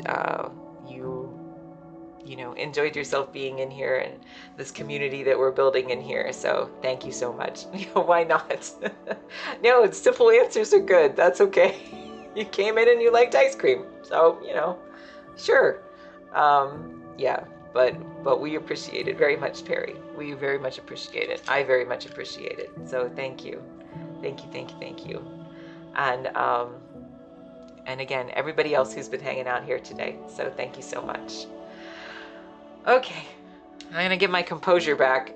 So again, thank you, Perry, and I hope that you have a wonderful night, and that we see you soon again in here. And yeah, just really appreciate it. Really made my day. Really made my day. So yeah. I promise I won't cry on the stream. I think I have a button I know I can push if I start. But I appreciate it. Thank you very, very much, though. Yeah, just don't know what to say. Thank you. Thank you. I smell the flowers, blow the bubbles. There you go. All right, I'm gonna get my composure back so that I could start painting my ice cream again, right? The cry button, that's right. The cry button is just my ads button, but I'm okay with that. But yeah, I will try to compose myself. So Perry, Anonymous, George, Cupie, all of you, it's just all wonderful, and I really appreciate it. Very relatable, honestly. Thanks, Cupie. All right, we're gonna head back up to this part, right? And again, just everybody, thank you so much. And please, thank you again to Perry and Anonymous and George and everybody who got a sub. That's amazing, right? So cool. And now y'all get to hear me, even though there's going to be an ad break. So you've done worse with more money. I am trying to make things right. Aw, Perry. That's very, very kind. Very, very kind. And I think that you're probably too hard on yourself for whatever, but I appreciate your kindness here. It means a lot. And so yeah, so thank you so much. Thank you so much again. I think you're just trying to see how many people you can make happy in the chat, which is wonderful, actually. And see if you can push me to cry on the stream, which I'm holding it together. So it's all right, but thank you, Perry. Thank you very much.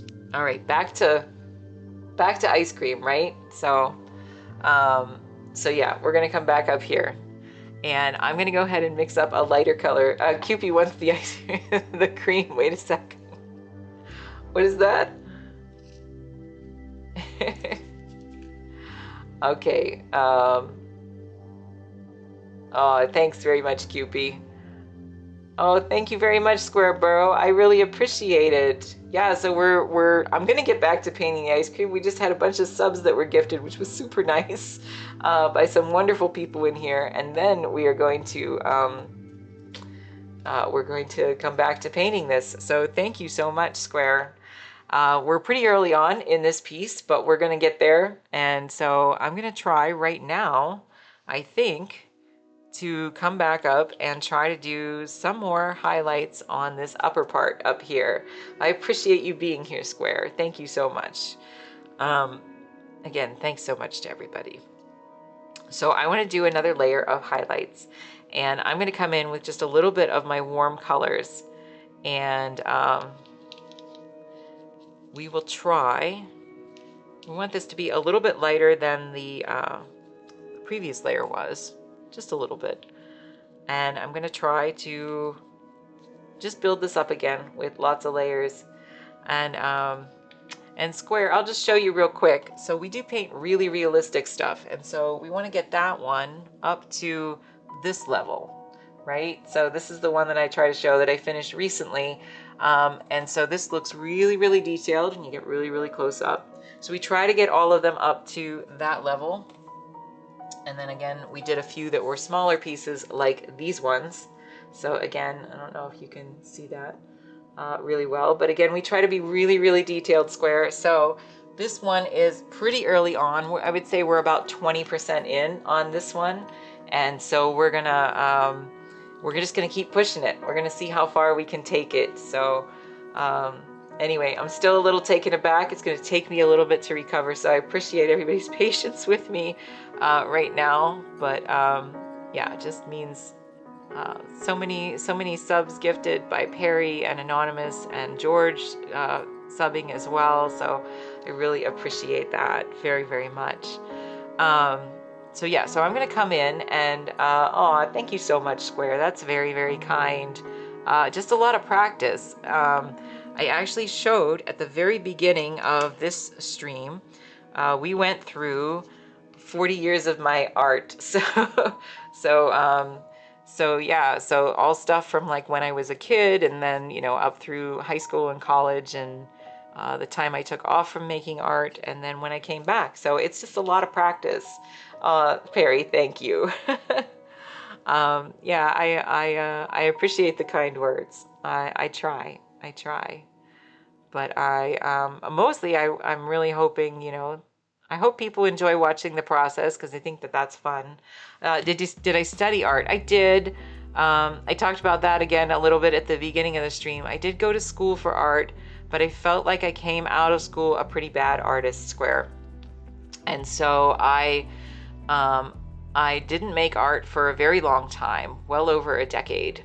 And then I decided one day, because I was working at an art magazine, that I really wanted to paint. And I said I just did not have the skill set that I wanted to have. And so I spent maybe 6 months or so really researching and reading a lot of books and practicing before work and after work, and on my weekends and so forth, and just trying to build up my skill set. I watched a lot of YouTube videos, and I taught myself to paint. So yeah, if you go back and you want to watch the replay of this one, I talk more about that, and I show all of those pieces through the progressive stages of my of my time as an artist. And yeah, so I think that it's, you know, I did that. I tried to be brave and do that, but I did it mostly because I really wanted to show that if you want to get better at making art, that it is entirely possible, and I am proof of that. So no matter what your background is, that you can get better. And I guess my main thing is, you know, I'm hoping that people feel encouraged to do that. That's part of the reason why I show my process on here, because I want you to see that even though I still consider this to be very rough at this stage, but that you can, you know, start at this stage and get it to those, you know, very, very realistic stages with just, you know, time and practice. And I also do it because I want people to understand that there was a long time where I felt a little bit bullied in the arts, where I felt like I was made to feel that I would never have the skill set that I needed to be successful, or I was made to feel that what I was doing was wrong. And so thanks, Barry. Yeah, it's rough for me, but I appreciate it very much. I appreciate the encouragement. Um, yeah, so I am trying, I guess, to share what I do and how I got here to be able to do it. And I keep learning, right? I keep wanting to get better and better with each painting that I do. But I want other people to also feel, empowered to do whatever they want to be able to do. So whether you're here just to enjoy watching me paint, or you want to learn to improve your own painting as well, maybe something that I have learned in my time can be helpful for you. And otherwise, maybe you just like watching me paint, and that is totally cool. I'm happy to share that as well. So I think it's very interesting. I think it's good for my brain to watch something get done from beginning to end. And so that's why I said for this particular painting, I am going to try to do the whole thing on the stream, where sometimes I do work on, the projects on here outside, because this is my job, right? As a painter, I do work on this outside of the stream sometimes. But for this particular painting, I'm going to try to do the entire thing on here over the course of the next few sessions, so that you can really see that you go from a very, very rough piece to, and yesterday, Monday, I suppose, was the beginning of this. So you can go from a very rough piece to something that is very, very finished. And then again, it just takes time and practice, and maybe even a different way of thinking. So I paint in a very contrary way to a lot of people. Usually painters that you'll see online, not everybody, but a lot of people, you see them paint from like left to right, or they blend their colors. I work in acrylics, and that's not what I do. So I build them up with, anywhere between 6 and 12 layers of paint, and I just gradually refine and build up the shapes. So right now, this is somewhere around layer, I think 5-ish for this and 6-ish for this. So we have quite a bit to go, quite a ways to go, but yeah, that's why I try to do that. So anyway, and sometimes I just ramble as well in here about various things, but mostly I just paint and try to narrate my process. So, anybody who's interested can learn. And I always say too, I don't consider myself a teacher. So I hope that the things that I say, nobody takes as gospel, and that people understand that there's lots of different ways to make art. And so you don't have to make it the way that I do. But when I was learning to make art, I wanted to learn a whole bunch of different stuff, and then just take the pieces that I thought would be, it is butter pecan, Vexus. How did you guess that? It's hard to tell right now, but that's a very good guess. It is. Yeah, so I took the pieces that I thought were applicable to me, and then I kind of dismissed the rest. So I think it's very interesting to watch other people do their process. And so I just kind of wanted to do that as well. Share what I know. If you want to, pick up on any of the information, or even if it just helps you to understand maybe other paintings when you look at them a little bit differently, then certainly I'm here for that. And, if there's anything you want to adapt to your own work, then you can do that as well. So yeah, so I work in lots and lots of layers. This is very contrary to how I painted in college. I was not encouraged to paint this way. So this was something that I figured out on my own later on. And yeah, so anybody who hasn't watched the first half of, or the first hour or so of this stream, you might want to go check it out, which is me showing all of that work progressing from my childhood to my college years, and to, the time that I didn't paint, and when I came back to painting and taught myself how to do it, basically. So I hope that that's a little interesting and encouraging for people. That's really what I want. So I want to just show, for anybody who's not seen me do this before, I'm going to do this, I'm going to mix up a little bit more of this lighter color, and we're going to actually take this, I call this my stipply brush. So this is a very rough brush. Perry, you learned art at a young age, but my carrier was welding and military. Oh, interesting. Okay. Maybe should you explain that so that I understand better what you mean? What do you mean by your carrier? Um, so what I'm going to do is mix up a little bit more of this lighter color, and then I'm going to take this little stipply brush and I'm going to go over these shadow areas so that I don't have to paint all of these individual little marks. It's so that I can try to go in and mimic the texture of the ice cream a little bit. Oh, what job was? Oh, what was job? Okay, gotcha, Perry.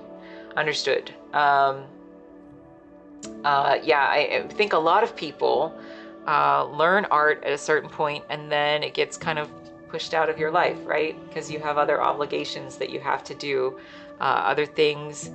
And it happened to me too. Like I came out of college, I was very discouraged, and so I really just did other things for a long time. So I understand, sometimes making art gets deprioritized, I guess, in life. I think that I would have been a very different person if I had started making art really when I was young. So I'm quite happy to come back to it. I didn't start painting again until I was 35, and that was when I taught myself to paint. And so I think that that was the right path for me. Might not be the right path for everybody, but it was the right path for me.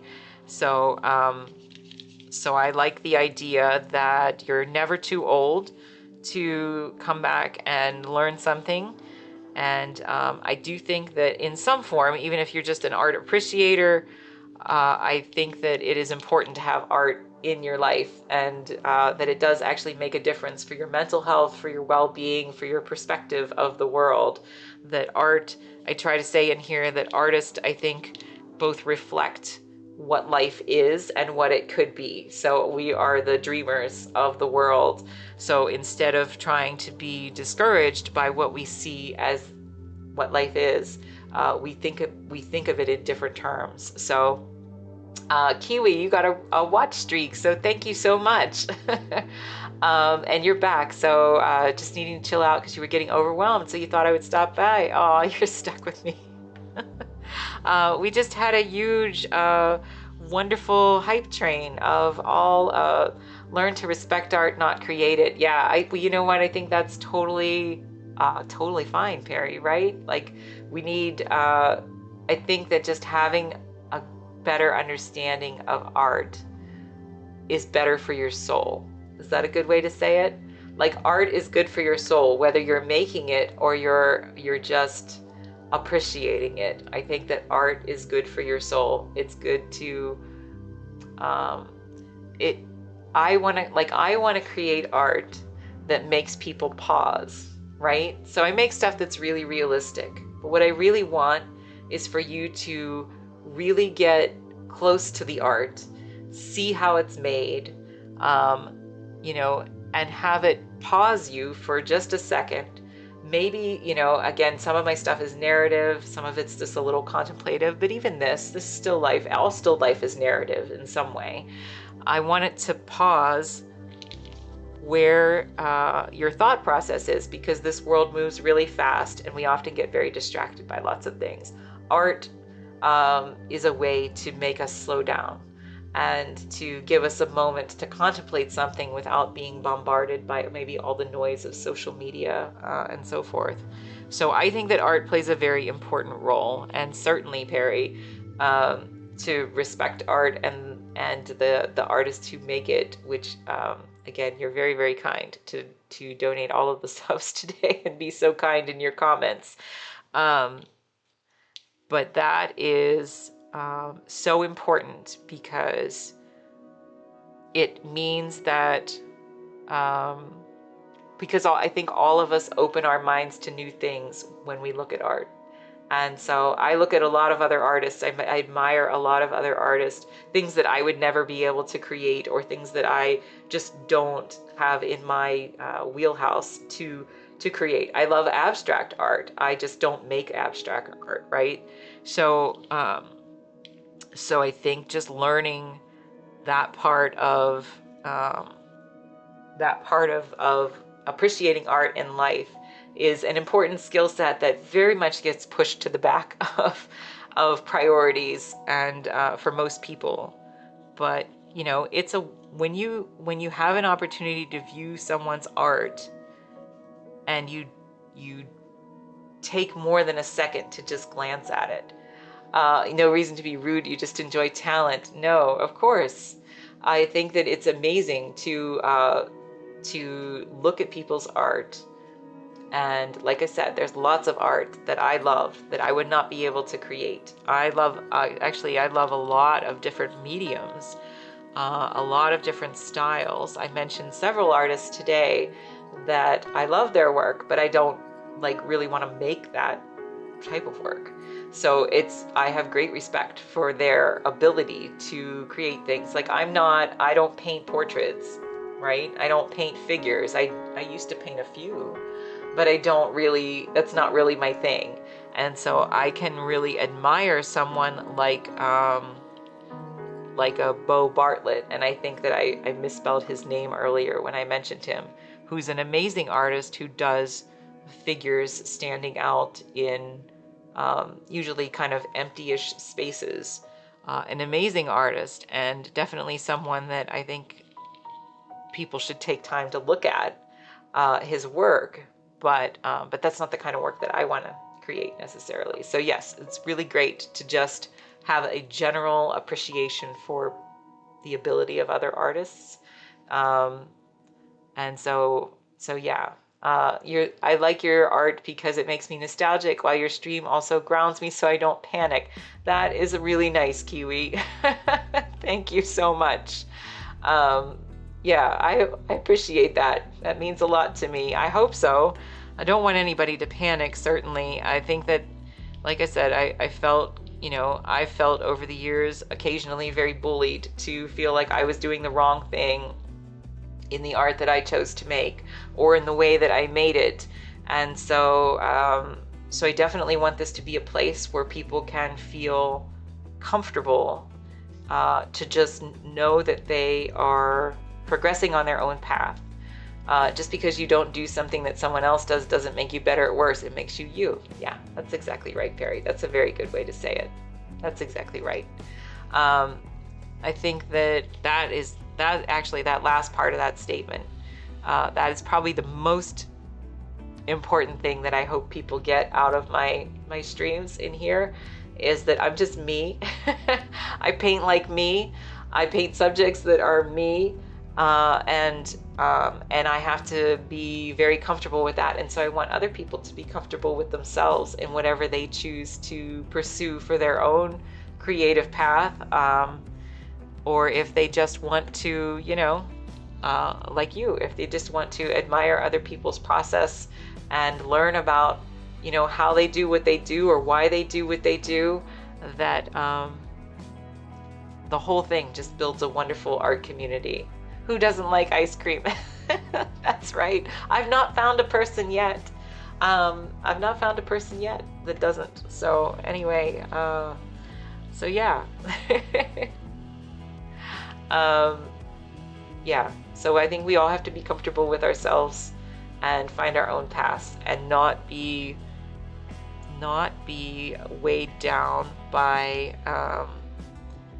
any kind of efforts to push you in a direction that feels contrary to where you should be going, where you feel like you should be going with your art. So I like painting ice cream because, as Kiwi said, it's very nostalgic, right? Like I don't eat a lot of ice cream, but I have a lot of ice cream memories, and I think a lot of other people have a lot of ice cream memories. It's a lot of family occasions, it's a lot of friends outings, it's a lot of things from your childhood.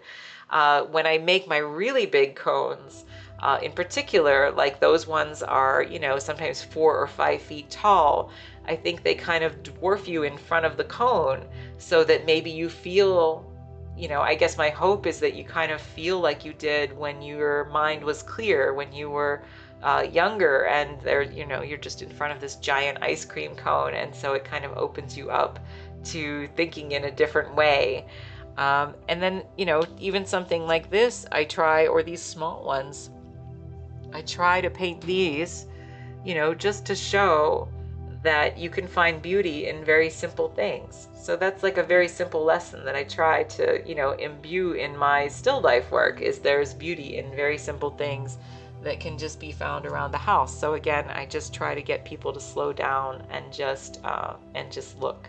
I got to get some sleep. Just a few hours drive tomorrow. Have a great night day, everyone. Again, thank you so much, Perry. Yes, please have a good night's sleep. And thank you again for all of your kindness and support. So thank you very, very much. All right, back to the painting. So, okay. So what I've done is I've mixed up this very light color, which I'm just going to put a little bit more yellow into this, and maybe even a little bit white. I do want this to be a little bit lighter than my existing color. And so I'm just going to go over some of these shadow areas, like I said. And so I think that we'll just go ahead and start here. So what I want to do is, there's all this complexity going on right here, right? I don't want to have to go in here and paint every single mark. I will come back in and refine a lot of these marks later on, but I don't want to go back in and paint every single one. So what I'm going to do is take this little stipply brush that I have over my shadows, and hopefully this is light enough. If it's not, then I will come back. Yeah, I think that's fine. We're going to do multiple layers with this, and I'm going to come back and do this again tomorrow. But multiple layers with this, and I'm just going to kind of dab this, and I'm going to turn my brush, and I'm going to try to pay attention to my reference photos so that I can sort of hit the marks as close as I can. And what it's going to end up doing is it's going to end up looking a lot more like ice cream than if I had tried to go in and paint all of these little individual marks.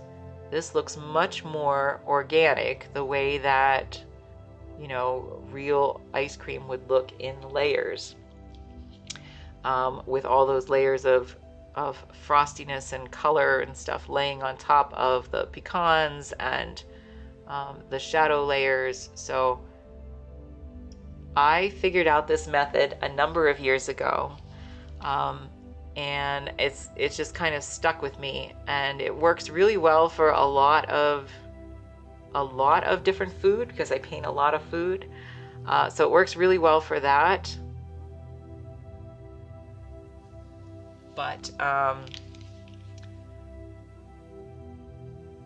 in particular, I find that it works really well for ice cream, and it did help me get around these hurdles of how I was going to paint something that was this complex. And that's not to say that I'm not going to still have struggles with this. I'm going to come back and try to refine a lot of these details, but this is so much easier. It's just so much easier than trying to come back and paint, little blended layers or all these little marks in here. So, I mean, this just starts to look really beautiful, right? I'm gonna maybe hold this a little bit closer just so you can see just that little bit right there. It starts to look really beautiful. So we're gonna do this over most of this, and again, I'm gonna refine this a little bit as I go, and I'm also gonna try to turn the panel.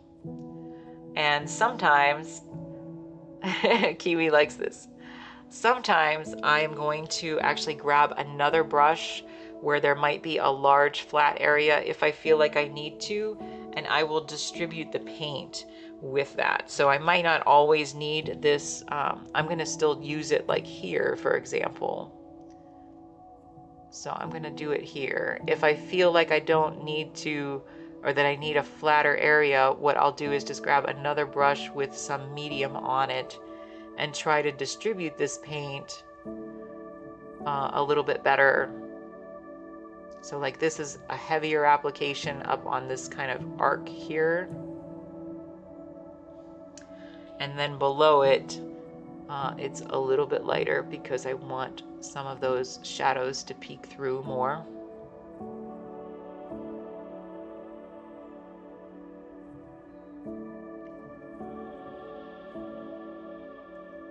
And again, when I say that, like, you know, certain things, a lot of things that I have figured out over the years, I just figured out through practice, through trial and error. And so a lot of those things, they were not in books. They were not other things that I saw other artists do. There's just something that I figured out on my own. I had a problem. I needed to figure out how to paint ice cream. I was painting more and more of it in my career, and I wanted to make it look more and more realistic, and I was struggling with it. And so I had to figure out on my own a few techniques that would work for that. So this is one of them. This is one of them. And it works pretty well. So I'm just going to take this and taper this out just a little bit. Just soften a little bit of this. But I can still see these shadows peeking through here to give this impression of shape. And so when I come back in with my subsequent layers, which are going to be much brighter than this, they're going to build on that. And so it's going to be this gradual way of shaping these things out.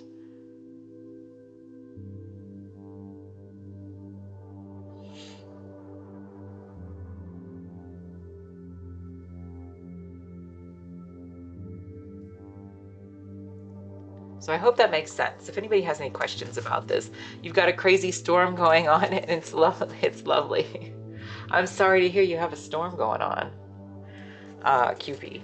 Thank you so much for letting me know, though, and I appreciate the kind words. You know, the other day we were supposed to get a terrible storm here.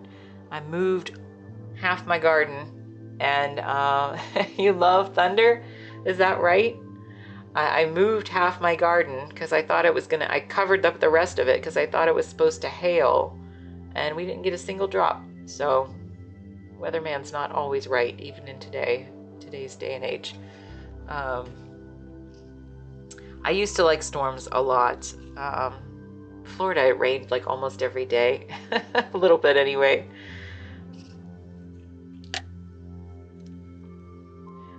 I like thunderstorms too. Yeah. Daytime thunderstorms in the southeast. Yep. I like that too. I do. I miss I don't like big scary storms, but the daily thunderstorms, those were okay. I was into those.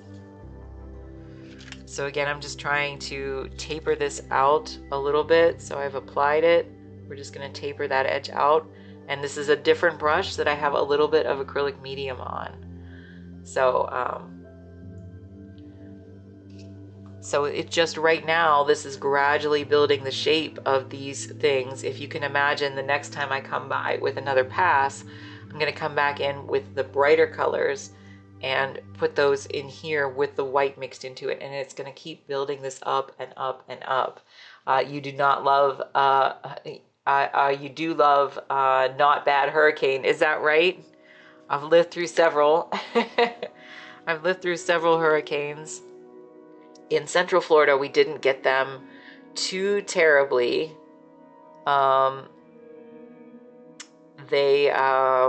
You know, but what they would do in Central Florida, for the most part, occasionally there was a couple that were kind of rough. But for the most part, the fear was that the hurricane would spawn a tornado. And so there was, yeah, I'm sorry, Kiwi, sorry. There was a tornado that I know took the roofs off the houses in the neighborhood next door to ours, but we lived on a slight hill, and so didn't take ours.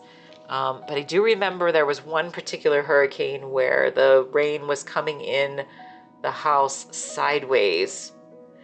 And so it was like coming through the blocks of the house. So yeah, I remember. Most of it seemed to be like prep for the hurricanes, and then the hurricanes just never came. Because again, Central Florida, we didn't get very much.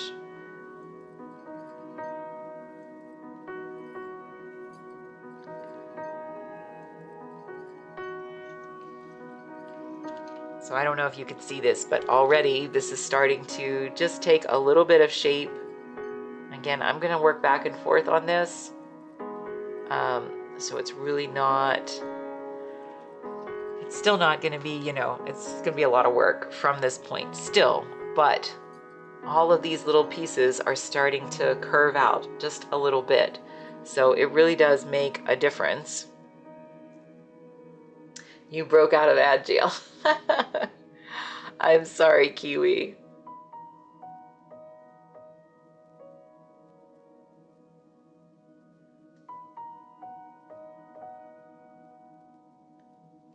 So yeah, it really does make a difference. And again, I work in lots of layers, and sometimes I will work backwards or seemingly backwards.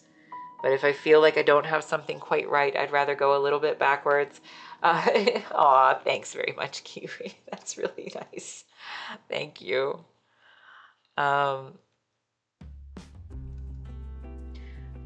It's okay if it goes a little bit backwards if I feel like the next layer that I apply will help to move me forward again. So just a back and forth process. I have to be willing to undo what I've done, or again, I try to incorporate everything. I try not to, you'll happily watch a few ads for me. Oh, thanks very much. I appreciate it, Kiwi. I try not to think of anything as a mistake. I try to just incorporate the marks as something that I think help to make everything look more beautiful. And so I really do try to no longer think of things as mistakes as I go. Mound, did you get a sub from Perry? He was so kind in here. We had Perry and Anonymous actually donate a bunch of subs. So I'm so glad. So glad that you got one. Yeah. Very, very kind. Very, very kind. Made me a little shaken up because I've never had that happen before.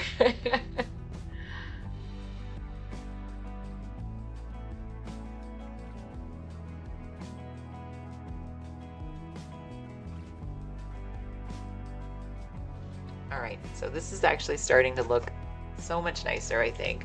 Just starting to curve out these shapes just a little bit.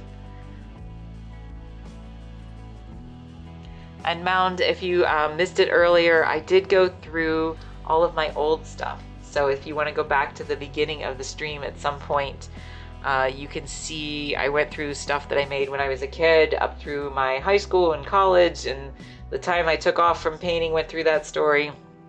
And then when I came back and taught myself how to paint. So it might be something that you would be interested in if you get a chance. So I'm going to go ahead and skip down here. I'm going to come back to this section, but I want to pay attention to it. So I'm probably going to flip my panel when I do that. I want to make sure I have a little bit of medium in here. So again, as I do this, I'm applying this really thinly. And I'm kind of turning my brush as I go. I have a lot of acrylic medium in here. And I partly want to, I don't want to add any texture because I work in glazes, right? So the paintings are still very, very flat. So, so I don't want to add any texture to things, but I do want to just keep gradually building up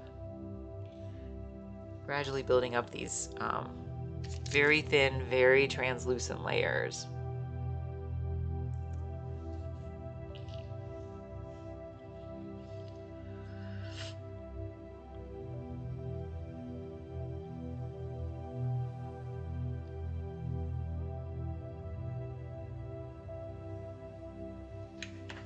And it really is just kind of starting to take on a lovely quality.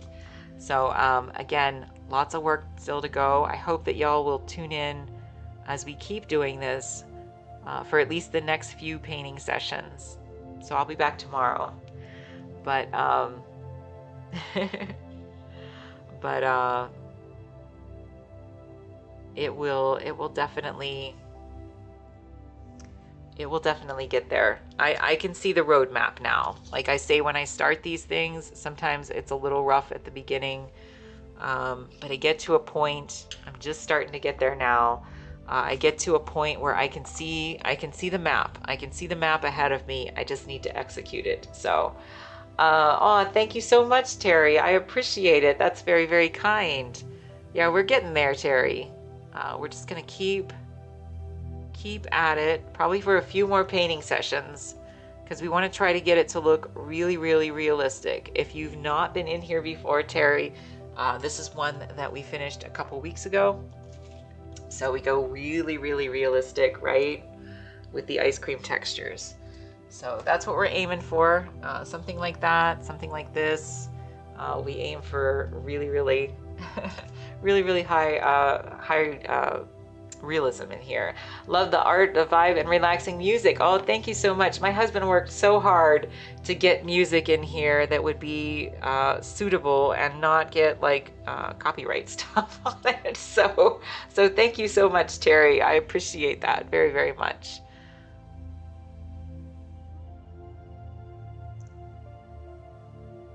Yeah, we try to keep it very chill. Try to keep it very chill. So I just will narrate my process and, you know, tell a few stories now and then, and we have some lovely chat in the that goes on sometimes. So, because there's a lot of wonderful creative people in here, and just people who love, love art. So, thank you, QP, for welcoming Terry.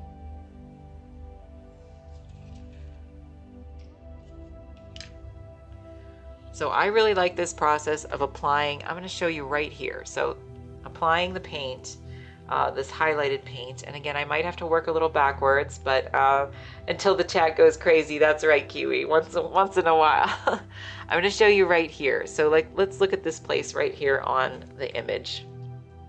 Bring this over here, right here. So how do you paint that, right? That's super complicated. So what I do, and again, I'm going to have to come back and refine this a bit, but I start with kind of a shadow layer here.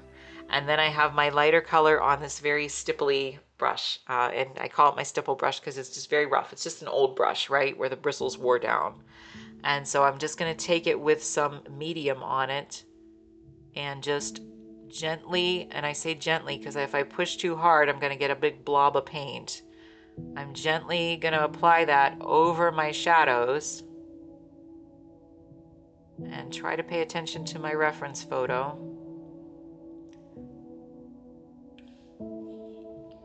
And when I do that, it's going to more closely mimic the way that ice cream would, the way that this actually is, the way that ice cream that's not melted would actually be.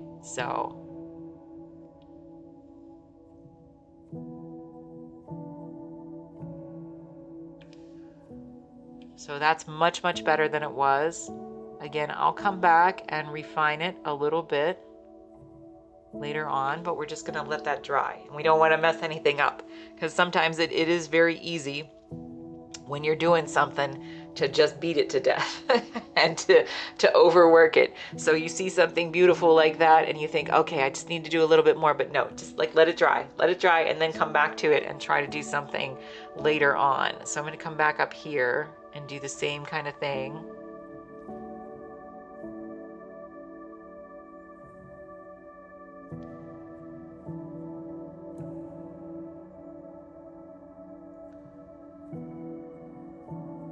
And for this one, it's a little bit smoother. It has melted there on the picture.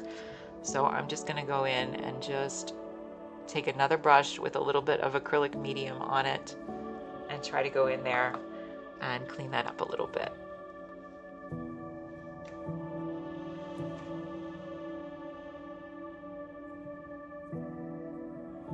So we'll go over here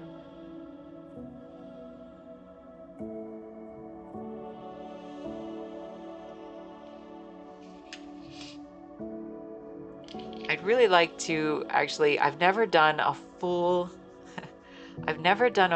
time lapse of any of my paintings because I'm not really set up to do that. I kind of want to string one of these together someday if you know, and just speed it up, I guess.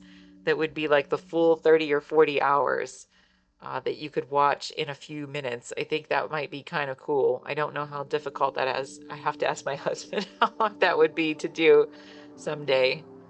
Not right away, but I have gotten requests.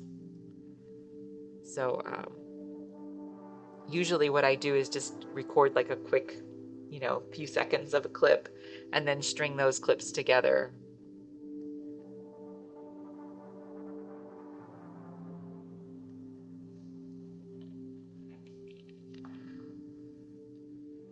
But you can see that it does really,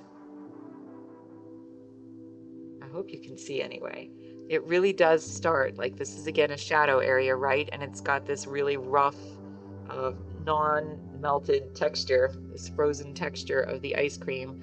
I don't want to go in and try to make all of those little marks. So instead, I just put the shadow down as the base, and then I go over it with this lighter color. Now I can see I probably need to go in, before I do this part, I probably need to go in and make this have a heavier shadow. This is heavier on here than I have here. So I know I'm going to need to go fix that. So I'm not going to bother to do that section right now. But I can come up above it. I can come in here and see again that I have this rough texture.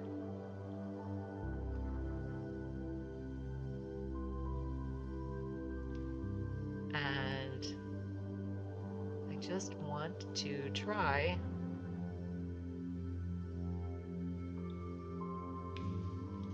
I'm gonna again just take another brush with a little bit of medium on it. And I think what I'm gonna do actually, I need to somehow, well, maybe I'll just wait. I think for that I need to wait until that dries actually, before I come back and fix it. So you can see here, I've actually drawn this incorrectly with my paint, which sometimes I notice that I do, but a little bit too late. So if you can see, you know, you try to look at positive and negative shapes, this shape right around here, this darker area, this should have like a little V of the ice cream in here, and it looks like I'm a little bit short. So that means I didn't make my shadow quite as long as I should have. So I'm just gonna let it dry and then come back to it. And that's probably gonna be a better way for me to deal with that in the end, than trying to rework it at this point. But I do hope that for anybody who is enjoying this or is interested in this, that you will come back tomorrow, because tomorrow I'm going to introduce the other two colors onto my palette that are really going to start to make this thing pop a little bit more. Because there's only so much you can do with, right now I have 5 colors on my palette. There's only so much you can do. Thanks again. Thank you so much for the follow. I really appreciate it. Welcome. There's only so much I can do with this little group of colors, these 5 colors. If I really want to build up, you know, really realistic texture, yes, one of us, that's right. If I really want to build up realistic texture, I need to introduce what I call my cool colors to the palette. And so I just didn't put those on here today because I thought I had plenty to work with for now. These colors are fine for the lower layers. And then what I do is just gradually I add the others for my upper layers. And again, everybody has a different thought process on, you know, well, what your palette should consist of, and you know, especially in terms of lighting. Am I 80? So close to 90. Is there one person out there who hasn't followed me yet? That would be really nice if I could get to 90 followers today. If anybody is interested. So yeah, that would actually be really, really nice. But there's those other two colors. I call those my cool colors. And you know, everybody has a different idea of how you address lighting, different philosophies. But for me, I use a consistent theory, and I just stick with it because I want things to look really, really realistic. And so I stick with kind of the same palette for everything that works for me, and that is to use these warm colors as my base.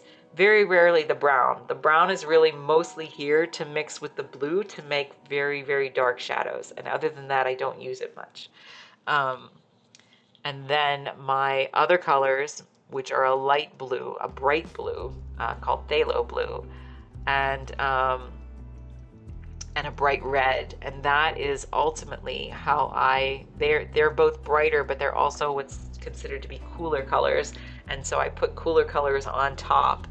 And this will still have, you know, like right now, even if I were to go with my white in here, it would still have kind of a warmish tone to it.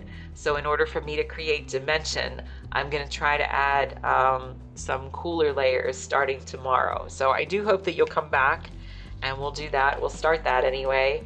Again, thank you so much to everybody who's in here for the first time. I am Kim. I'm here 4 days a week, and we paint really high degrees of realism. So we are working on making this butter pecan get somewhere up to like this level of a painting, or this level, like my Neapolitan here that we finished a couple weeks ago. So anyway, anybody else? Do I have one follower coming in? One more follower? 90 of 90. What? Somebody did it. Terry Minor Art, thank you so much. Thank you so much. That means so much to me. You're my 90th. So thank you. So crazy today. So wonderful. Thank you so much. I'm so glad you're all here. So thank you. Oh, thank you all so much. We got bears going. We got kind comments, just all kinds of things. So thank you to everybody who's been here, and I appreciate it so much. I hope you're enjoying yourself, because I'm having a nice time today. So it was a blast. Anyway, so we're gonna keep this going for a little bit. I'm gonna keep going in here with this lighter layer, but what I was saying was, if I were to just go with these colors, this would still look very yellowish and warm. And what I want is to balance this yellowish warm base with a much cooler base on top. So that's what we're gonna go for. And again, thank you to everybody who followed. Thank you again to Perry and Anonymous for all of the subs, and to George for also subbing on his own. And Kiwi for the bits, or Cupie for the bits. I apologize, Cupie for the bits. And yeah, thank you so much to everybody who's cheered, and just keeping things so positive in here. It's been really wonderful. So thank you for that.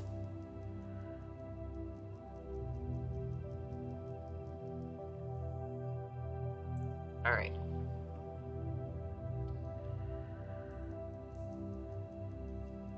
So we're doing pretty good. I'm gonna flip this upside down in a moment. So I don't know who the queen is, Cupie.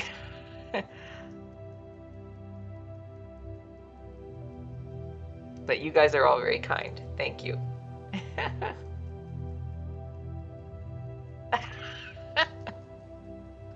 I don't know about that, but thank you. Thank you, Cupie. Just clean that up a little bit, soften the edge with another brush and some glazing medium. You're very kind. You are very kind. All right, let's come in here. We're gonna do this in here, but we're gonna make sure that I just blobbed that too hard. We're gonna make sure we clean this up because this is a smaller space over here. So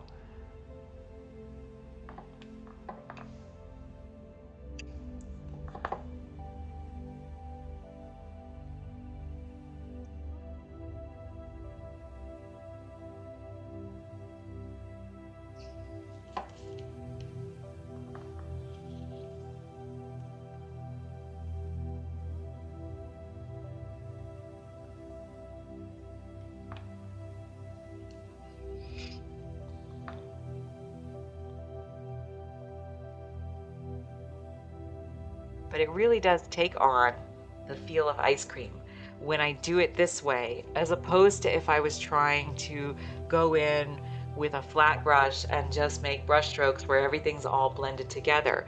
When I do it this way, I can build up all these lovely appearance of textures, and I can also well, I can see through all of them. So I really like that in particular. I think that's my favorite part of this methodology of doing this, is being able to apply this like overshadow areas so that I can see the colors peek through, and it really helps to make things look more dimensional.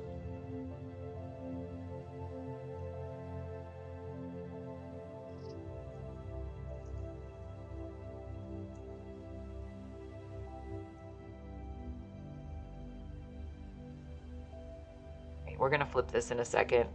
Just gonna come down here and do a little bit more right here. I do need, like I can see this is very rough here, right? Like I need to come back in and fix all of that. But we'll do that tomorrow, I think. So I'd rather just, rather than switch colors, because I'm not a wasteful person, I try not to be, I'm just gonna go in and use the color that I've already mixed to its very last today so that I can, you know, make use of it and not waste it. If you're wondering if you use acrylics, how I keep my paints from day to day, so I have this method that I learned in a book called Acrylics the Watercolor Method, which I don't paint in the watercolor method, but it said if you use heavy body acrylics, which is what I use for the most part, not always, but for the most part, these are heavy body acrylics, they're the really thick kind, that if you take a paper towel and you know, kind of fold it over, wet it, wring it out, and then put your paints on that, it will keep them wet for the whole day. I actually find that they usually keep them wet until the next day, and then I just add a little bit more water to the paper towel. So anyway, I try to be as conservative as I can and not be, you know, filling up my palette and throwing my paint away every day. So that's important for me. But anyway, so we're not going to switch colors today. We're just going to play this out with what we have. And I figure, you know, sometimes when I do stuff in here, for the most part, I really try to do this the way I would do outside of here as well, which this is how I would paint outside of here. My palette would look a little bit messy, and I would try to be conservative with my paint so that I'm not being wasteful. So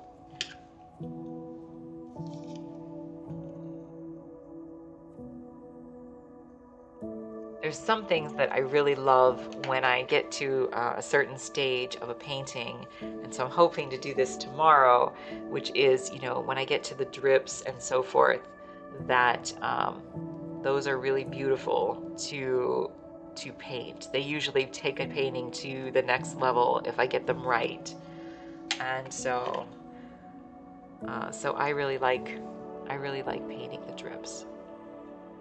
I don't always put drips in my pieces, but I do try in most of them.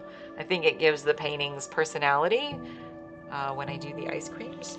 So just a personal preference. I'm gonna go in here with this stippling motion again and just try in this shadow area.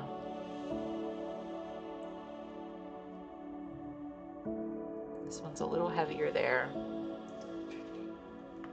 But every little detail that I put in, or every little part that I put in here adds to the later parts, I think. So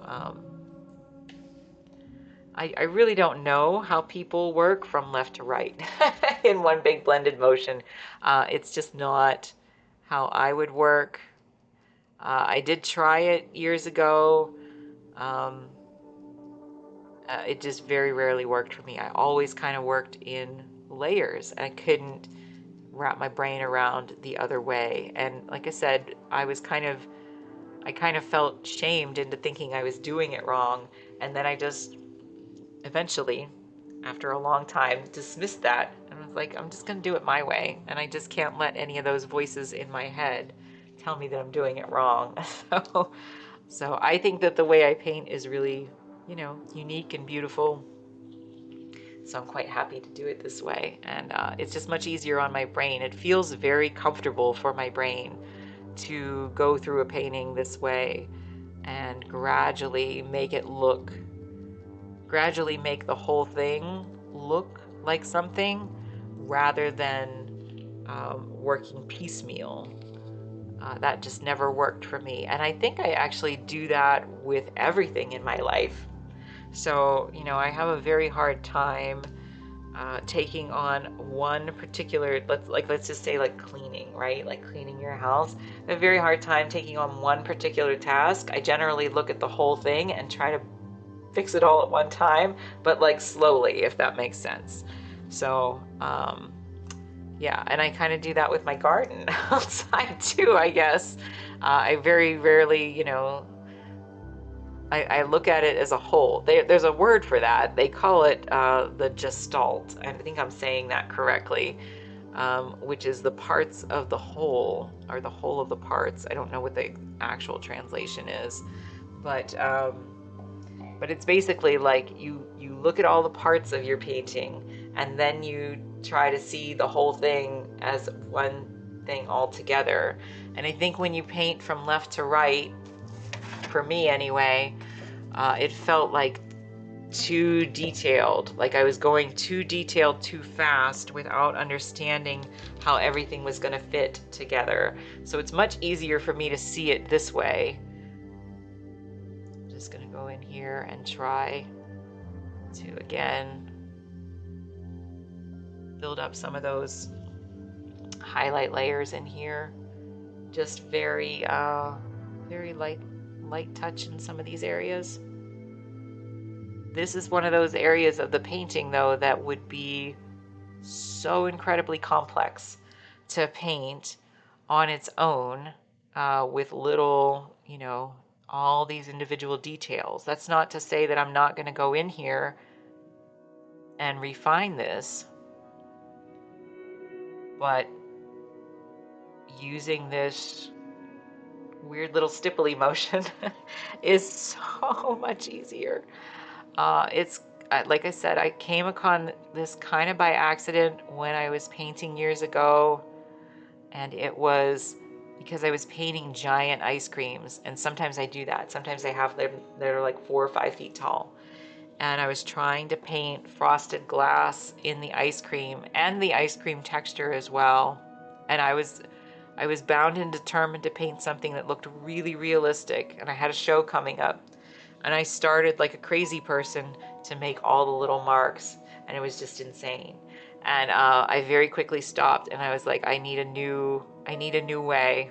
I need a new path. And I had this little worn out brush, and I thought, what if I just used that? and that stuck with me. And so now I think this is actually the same brush. So that stuck with me. And so I think that sometimes as a painter, we like I said, most of my little tricks like that, these are things that I came up with myself as I was trying to figure out how to paint, as opposed to something that I found in a book or learned directly from someone else. So I think that experience just tends to be your best teacher. At least it was for me.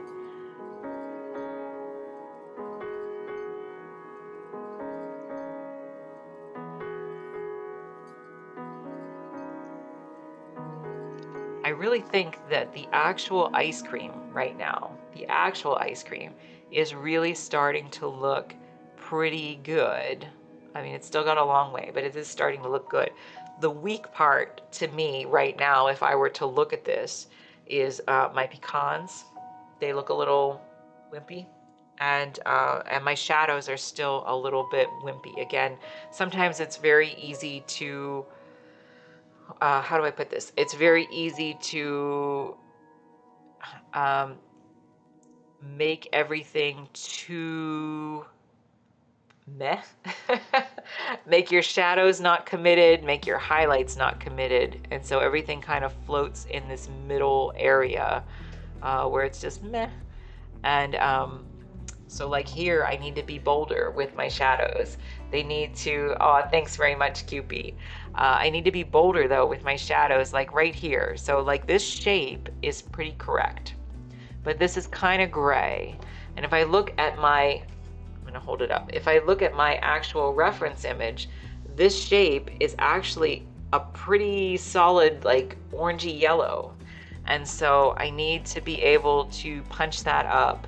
And so the glazes really help me do that instead of, my color matching isn't always the best, but when I do the glazes, it's like, layering color over color, and that tends to be better for me.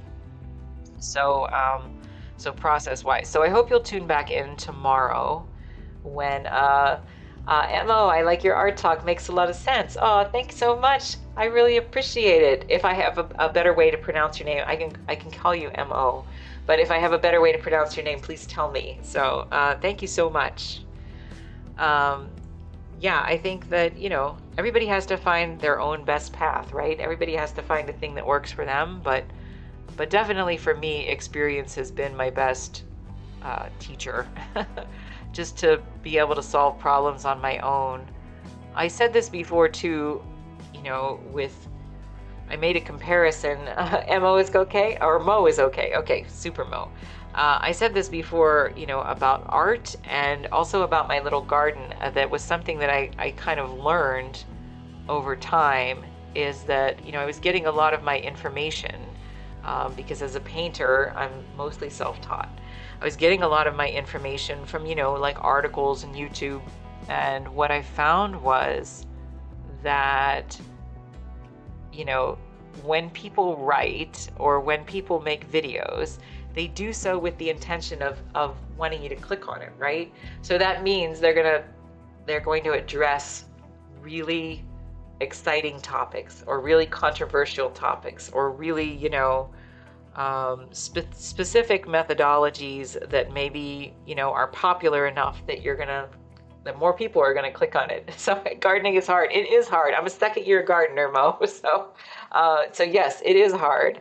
And but so all those videos that I clicked on, like, for the gardening and stuff, and I still watch a lot to try to learn, but they don't address 90% of the problems that I encounter in actual real life gardening. Those were things I had to figure out on my own through experience.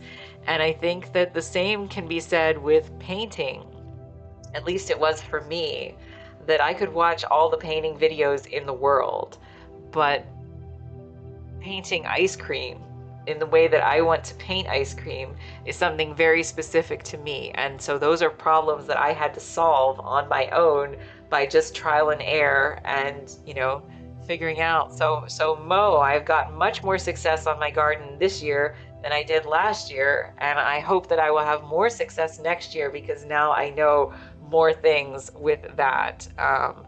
But yeah, most of the stuff, I thought I was all set, honestly, last year. I was like, I know what I'm doing. I've watched like 50 YouTube videos. I know how to do this now. And I failed spectacularly. And so how did I start painting ice cream? Yes, experience is awesome. That's right, Mo. So I started painting still life. If you want to go back and watch the beginning of this video, I actually covered most of my art through the 40-ish years of my art making. But I started making still life early on in my career because while I was painting stuff like this, I painted a body of work that was like this, that was concession stands from baseball stadiums, and I thought, this is what I want to do. And then eventually I started getting yelled at by people. And so I didn't like that experience. And so I thought, okay, maybe I should paint still life. What do I have around my house? And I started painting I started painting a variety of different still life for a number of years, including some ice creams. And I don't know, I kind of gravitated toward that. And then I started selling my work through a gallery, and the gallery had a lot of clientele who really liked ice cream. So that was what I ended up doing a lot of the time, not all of the time, but a lot of the time. Fran, nice to see you. Thank you so much. And so cool. Thank you so much. I appreciate it. Welcome in. Yes. So yeah. So gonna go back to work, but have a great stream. Yeah, no worries, Kiwi. I appreciate that you came in and said hello and hung out with us for a while. So thank you so much, and I will hopefully see you again soon. Have a good night, though.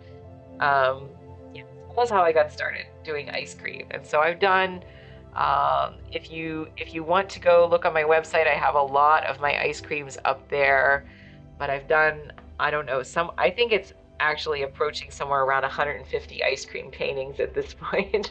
So yes, a lot of people like ice cream. Everybody has like a favorite flavor, right? A favorite flavor. I also have done like some really large pieces. So some of them are like 4 or 5 feet tall. And so, and then I do some of them that are very, very small. Like, these ones are only 5 inches by 7 inches. And so very, very small. So thank you, Cupie, for sharing my link out. And yeah, so you can find some of my ice creams over there. But it's very niche, right? Like there are some people who paint, I consider myself a food painter. There's some people who paint a lot of different, um, well, occasionally they paint ice cream, but I would say I've probably painted more, more ice cream than most. So it's kind of my thing. Your favorite flavor is cotton candy. Yeah, she puts the little emojis. Those little emojis are actually the cotton candy that I painted a few years back. And so it has those wonderful blue and pink swirls in it, which were real. I do photograph all my ice cream for real in my kitchen. And so all the work I do, I make my own models for. I don't use any stock imagery or anything. So I do make my own models for everything. But yeah, so that was how I started painting ice cream. And then, like I said, I do paint some other things as well, but this is kind of niche. and it's and so it is an art form unto itself, painting ice cream, because there's a lot going on, a lot of textures, a lot of abstract shapes in here. And so I do try to say that I'm not really painting ice cream, right? I'm painting a bunch of abstract shapes, and I'm hoping that it comes together and looks like ice cream in the end. So that's the goal.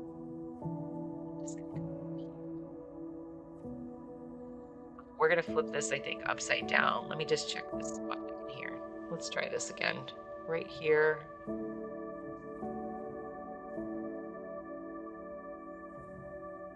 So I can see like there's a lot of shadow areas, like right here. Yeah, food painter. That sounds so good. Thanks, Brandon. I appreciate that. I can see I have a lot of shadows in here that I haven't even addressed. These are just very like kind of rough marks. So tomorrow I'm gonna have to come back and address a lot of those things. But yeah. So being a food painter, this process of doing what I'm doing right now, it kind of applies to a lot of food, because I want my food paintings to look very organic. I want them to look like even though they're flat paintings, I want them to give the appearance of texture in them. And so I have all these kind of weird methodologies that I have adapted over the years to do that.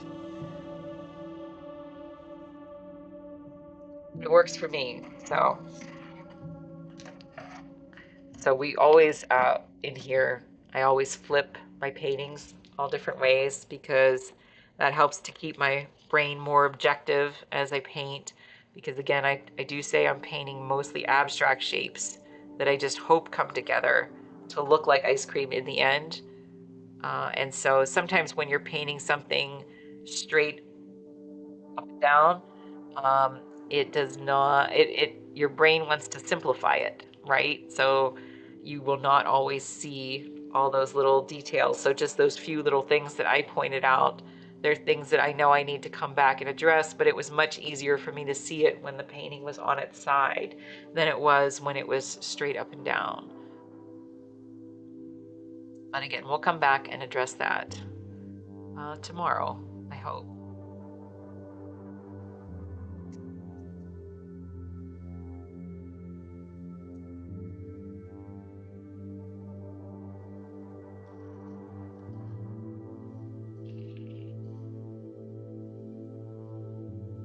So here in particular, This is like a shadow area that I've applied a shadow to.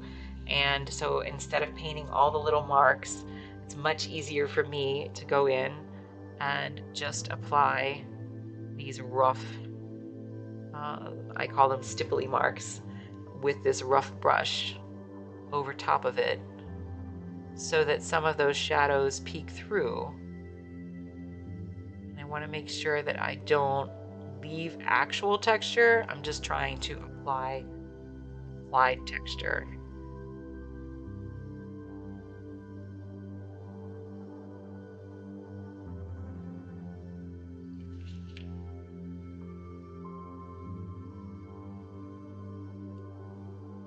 So here, this is just kind of a nice place to,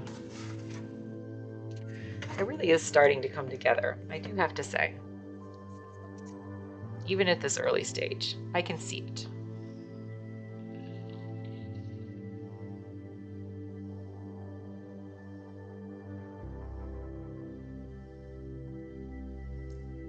But yeah, I find this method so much easier for me.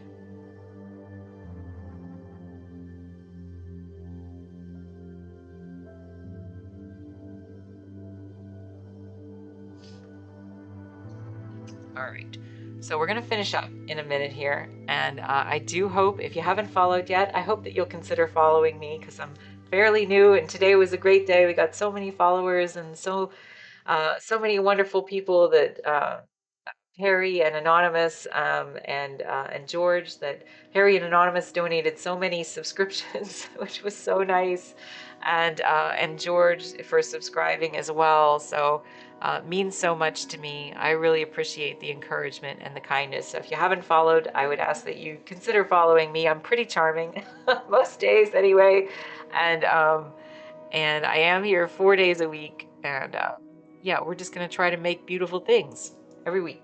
So I will walk through my process, and hopefully you find it a little bit peaceful and relaxing, and maybe even pick up something. But regardless, I'm about, I think we're going to call it a day right there. And so I appreciate it again. Thank you so much, Pran. I appreciate it again so much. Everybody who's been in here today and spent time with me, and everybody who followed and subscribed, and for donating the subscriptions, and I just everything so much. So many wonderful people. So thank you so much, Pran. And hopefully I will see you all again tomorrow. And so again, please consider following me, and we're going to try to raid somebody, and I get to go out to my garden. So how about that? I'm going to go out to my garden for the evening before dinner, and that will be really nice. So so anyway, so yeah, so thank you so much. Have a wonderful evening, everyone. We're going to try to raid somebody, so just hang on. Thank you so much, Mo. I really appreciate it.